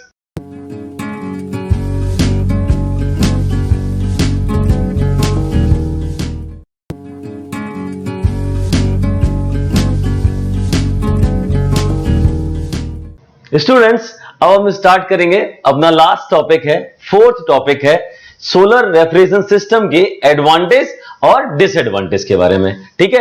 तो एडवांटेज का मतलब लाभ, जो भी हमारे पास लाभ हैं किस सिस्टम के, सोलर रेफ्रिजरेशन सिस्टम के, और सौर ऊर्जा प्रशीतन निकाय के जो लाभ हैं उनके बारे में पढ़ेंगे और जो हानियां हैं उनके बारे में पढ़ेंगे। देखिए ये तो हम जान चुके हैं कि सोलर पावर रेफ्रिजरेशन सिस्टम वही सिस्टम है जिसमें केवल एनर्जी सोर्स के रूप में सोलर एनर्जी का यूज करते हैं। बाकी सिस्टम वही है, वही वेपर एब्जॉर्प्शन सिस्टम, वही वेपर कंप्रेशन सिस्टम, समझ रहे ना बात को। तो बस वही है। तो अब क्या होगा, यहां मूलतः वो लाभ आएंगे जो कि सौर ऊर्जा के लाभ होंगे और वो हानियां आएंगी जो सौर ऊर्जा की हानियां होंगी। मतलब ये बोले तो वो एडवांटेज होंगे जो कि सोलर एनर्जी के एडवांटेज होंगे और वो जो है डिसएडवांटेज होंगे जो कि सोलर एनर्जी में डिसएडवांटेज होते हैं। बात समझ में आई? चलिए तो वन बाय वन हम एडवांटेज पहले देख लेंगे, उसमें कुछ अगर एक्सप्लेन करने का हुआ तो हम एक्सप्लेन करेंगे आपको, और दूसरा जो है डिसएडवांटेज में उसके बाद देखेंगे, ठीक है। तो पहले देखते हैं एडवांटेज के। पहला एडवांटेज ये है कि this system uses pollution free energy. बिल्कुल क्लियर है। मतलब क्या हुआ, सोलर पावर रेफ्रिजरेशन सिस्टम जो है उसके अंदर जो एनर्जी इस्तेमाल कर रहे हैं वो सोलर एनर्जी है, और सोलर एनर्जी कैसी है, पॉल्यूशन फ्री हमारी एनर्जी है। तो पॉल्यूशन फ्री एनर्जी का मतलब है कि भाई इसको इस्तेमाल करके, या तो हम इस्तेमाल करने के दौरान या इसे उत्पन्न करने के दौरान, दोनों ही कंडीशन में कोई भी जो है पॉल्यूशन उत्पन्न नहीं होता, मतलब कोई प्रदूषण नहीं होता। हिंदी में बोले यह निकाय प्रदूषण मुक्त ऊर्जा का उपयोग करता है। क्लियर है ना? अगला पॉइंट देख लेते हैं। तो पहला पॉइंट हो गया। Second point, the energy source is clean and renewable in this system, ठीक है। तो इस निकाय में जो एनर्जी सोर्स है, जो ऊर्जा स्रोत है, वो कैसा है, एकदम क्लीन है। कहां से आ रहा है, सोर्स सूर्य से आ रहा है, सन से मिल रहा है, और रिन्यूएबल है। मतलब क्या हुआ, इसका जो उपयोग बार बार हम करते रहेंगे, ये खत्म नहीं होने वाला, मतलब नियर बाई तो खत्म नहीं होने वाला। तो इसीलिए इसको बोलेंगे ये क्लीन एनर्जी सोर्स है और रिन्यूएबल एनर्जी सोर्स है, ठीक है। तो यहां पर इस सोर्स का इस्तेमाल कर रहे हैं सोलर पावर रेफ्रिजरेशन सिस्टम के अंदर। क्लियर है ना? तो इसमें ऊर्जा का स्रोत स्वच्छ और अक्षय है, बिल्कुल खत्म नहीं होता, इसीलिए अक्षय लिखा हुआ है। आगे देखते हैं third point, the operating cost is very less of this system. अच्छा ऑपरेटिंग कॉस्ट क्या होता है? ऑपरेटिंग कॉस्ट वो होता है जिसको चलाने का लागत, मतलब चलाते समय क्या खर्चा आ रहा है, चलाते समय क्या खर्च आएगा, सब कुछ तो लगा हुआ है। अब ऐसा कोई तेल तो डाल नहीं रहे, तो जो उसको चलाने में हमें ज्यादा कॉस्ट आएगा। यहां तो सोलर एनर्जी है, बस सब कुछ जो है एक बार सारा सेट कर दिया, सूर्य उगेगा, आपको एनर्जी मिलेगी और उस एनर्जी का यूज कर लेंगे। तो मतलब ये हुआ ऑपरेटिंग कॉस्ट जो लगभग लगभग बिल्कुल नल है, बिल्कुल जीरो के बराबर है। तो बहुत कम ऑपरेटिंग, यहां लिखें निकाय को संचालित करने की लागत बहुत कम आती है, थोड़ा मेंटेनेंस कॉस्ट हो सकता है, बाकी तो सारा लागत जो है काफी कम है। ठीक है, तो बाकी देखें फोर्थ पॉइंट है solar panel used in this system can be used for 30 years. मतलब ये हुआ इस सिस्टम के अंदर उत्पन्न मतलब जो लगने वाला सोलर पैनल है वो कम से कम 30 इयर्स तो चलेगा ही चलेगा। तो मतलब 30 साल तक देयर इज नो खर्चा। तो 30 साल तक आपका सिस्टम के अंदर कुछ भी ऐसा चेंज करने की जरूरत नहीं है। आगे देखें इस निकाय में प्रयुक्त सोलर पैनल को 30 साल तक उपयोग किया जा सकता है। ठीक है, तो आगे वो का ये हमारा एडवांटेज ही है कि किसी भी चीज को आप जो है एनर्जी उत्पन्न कर रहे हो और उसे हम इतने सालों तक चला सकते हैं। ठीक है, फिफ्थ पॉइंट हमारा है this system can be used in remote areas. अच्छा, मतलब ऐसे एरिया में जहां पर इलेक्ट्रिसिटी या फिर रिन्यूएबल एनर्जी के सोर्सेज नहीं है, वहां पर अगर आप चलाएं, रिमोट एरियाज में चलाएं, दूर दराज जगह पे चलाएं, तो where conventional energy source are not available, जहां पर कन्वेंशनल एनर्जी सोर्स अवेलेबल ना हो। कन्वेंशनल का मतलब जैसे हम नॉर्मली जो इलेक्ट्रिसिटी भी इस्तेमाल करते हैं वो सब अवेलेबल ना हो, तो वहां पे भी हम ये सोलर पावर रेफ्रिजरेशन सिस्टम का इस्तेमाल कर लेंगे, यूज कर लेंगे, तो ये एडवांटेज हो जाएगा। हिंदी में देखें क्या लिखा हुआ, इस निकाय का उपयोग दूरस्थ स्थानों पर किया जा सकता है जहां पर परंपरागत ऊर्जा स्रोत उपलब्ध नहीं होते हैं। ठीक है, तो यहां पर ये एडवांटेज हो गए, 5 एडवांटेज हैं, और भी हैं, आप उसे देखिएगा। यहां पे एडवांटेज इतनी ही जरूरत है, 5 ठीक है। तो एडवांटेज होने के बाद हम करेंगे क्या, हम जो है डिसएडवांटेज पढ़ेंगे। डिसएडवांटेज में पहला डिसएडवांटेज आता है इनिशियल कॉस्ट को लेके। देखो यार, प्रारंभिक लागत बहुत ज्यादा है। क्यों? क्योंकि देखो सबसे पहले पैनल की कॉस्ट, उसके बाद हमारा जो इक्विपमेंट है जो कि हमारा इस इलेक्ट्रिसिटी से चलेगा, तो जैसे हमने डीसी जो करंट है उससे चलने वाला जो हमारा मोटर है वो भी बहुत महंगा आता है। तो मतलब टोटल कॉस्ट जो हमारी है, इनिशियल कॉस्ट, वो इस सिस्टम की ज्यादा रहेगी। ठीक है, क्योंकि हम यहां पे सोलर पैनल इस्तेमाल कर रहे हैं। तो initial cost of this system is very high. इस निकाय की प्रारंभिक लागत बहुत अधिक होती है। एक बात हो गई।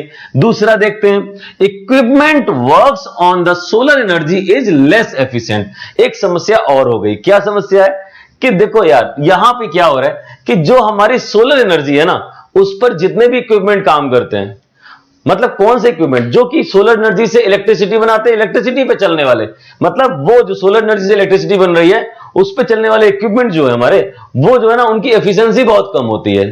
जैसे आजकल बात हो रही है कि ऐसा हम जो एसी बनाएं जो कि सोलर एनर्जी चलेगा, तो आप ये मान लीजिए या फिर आप देख लीजिएगा जाके, उसकी एफिशिएंसी बहुत कम होती है, परेशान कर देते हैं, उतना एफिशिएंट नहीं होते, उतनी ज्यादा कूलिंग नहीं आती है। ठीक है, तो यहां पर ये बोला गया है जो इक्विपमेंट है सोलर एनर्जी पे चलते हैं वो उनकी एफिशिएंसी बहुत कम होती है। ठीक है, तो सौर ऊर्जा पर चलने वाले उपकरण की दक्षता कम होती है, ये एक समस्या है। उसके अलावा large backup of electricity is needed to run this system in night. अच्छा, रात में चलाने के लिए, मतलब सोलर, देखो रात में तो जरूरत पड़ेगी ना, तो इस निकाय को, इस सिस्टम को, कौन सा सिस्टम है, सोलर पावर रेफरेंस सिस्टम को अगर हम रात में चलाएंगे तो हमें रात में तो हमें सोलर एनर्जी नहीं मिल रही, तो उसको स्टोर करके रखना पड़ेगा। और स्टोर कैसे है, लार्ज बैकअप जो है उसका बनाना पड़ेगा, बैटरीज वगैरह इस्तेमाल करने पड़ेंगे, तो इसलिए जो है यहां पर आवश्यकता पड़ती है। डिसएडवांटेज ही तो है, तो बिल्कुल एक्स्ट्रा खर्चा आ गया। चलिए, रात में इस निकाय को चलाने के लिए बड़े बैकअप की आवश्यकता पड़ती है, बिल्कुल। उसके बाद फोर्थ पॉइंट है, the size of system is different on the basis of geographical conditions. अच्छा, ज्योग्राफिकल कंडीशंस के बेसिस पे अगर देखें तो रेफ्रिजरेट जो हमारा रेफ्रिजरेशन सिस्टम है उसका साइज कम या ज्यादा हो जाता है। अब पहाड़ों पे ठंडे इलाकों में जहां कम सर्दी पड़ती है, मतलब कम गर्मी पड़ती है, वहां पर जो है साइज कम होगा, और जहां रेगिस्तान है वहां पर इसका साइज बड़ा हो जाएगा। मतलब क्या हुआ, इस सिस्टम का साइज जो है फिक्स ही नहीं है। मतलब सोलर पावर रेफ्रिजरेशन सिस्टम का साइज जो है वो फिक्स नहीं होगा, जगह टू जगह, मतलब जो हमारा भौगोलिक कंडीशन है, भौगोलिक स्थितियां, उसके हिसाब से ये बदलता रहता है। तो क्या लिखा हुआ है, भौगोलिक स्थिति के आधार पर निकाय का आकार बदलता रहता है, ये इसकी हानि हो गई। इसके अलावा फिफ्थ पॉइंट है, ड्यूरिंग क्लाउड्स, अरे बहुत बड़ी दिक्कत है। अगर क्लाउड्स आ गए तो क्या होगा, system does not work properly, system does not work properly, system properly work नहीं कर पाता है। बादल आ जाएंगे तो जाहिर सी बात है सोलर एनर्जी के लिए व्यवधान उत्पन्न हो गया, रुकावट आ गई, तो जो है हमारा सिस्टम प्रॉपर काम नहीं कर पाएगा। बादल के समय निकाय ठीक से कार्य नहीं कर पाता है। तो हमारे पास 5 पॉइंट हमारे डिसएडवांटेज के हो गए और 5 पॉइंट एडवांटेज के हो गए। ठीक है, दोनों को ही आप आराम से देखिएगा, एग्जाम में क्वेश्चन एडवांटेज डिसएडवांटेज आ सकते हैं। ठीक है, तो स्टूडेंट्स हमारा ये जो टॉपिक कंप्लीट हो गया है, हमारा ये चैप्टर भी कंप्लीट हो गया। वेपर एब्जॉर्प्शन सिस्टम जो सिलेबस के अकॉर्डिंग है सारा कंप्लीट हो चुका है, और अब जल्दी से हम नेक्स्ट चैप्टर लेके आएंगे। थोड़ा सा डिले हुआ था, लेकिन अब जो है रेगुलरली आपके जल्दी से 3-4 चैप्टर और कवर करा देंगे, जिससे कि आपके एग्जाम्स में जो है आपको हेल्प हो जाए। ठीक है, एक स्टूडेंट का कॉल आया था राजस्थान से, उनका एग्जाम 21 को है, उससे पहले आपके ये 2-3 चैप्टर और कवर हो जाएंगे, तो एटलीस्ट आपके मार्क्स जो है मैक्सिमम तक मैक्सिमम पहुंच सकते हैं। ठीक है स्टूडेंट्स, तो बाकी सभी स्टूडेंट को धन्यवाद। काफी पेशेंस कर लेते हैं आप लोग, और बहुत ज्यादा मैसेज करने पड़े उसके लिए सॉरी। आप लोग मेहनत करते रहें, हम प्रोवाइड कराएंगे। ठीक है स्टूडेंट्स, थैंक यू स्टूडेंट्स देखने के लिए। डाउनलोड करें APH इंजीनियरिंग एकेडमी ऐप और पाएं बेस्ट कोचिंग।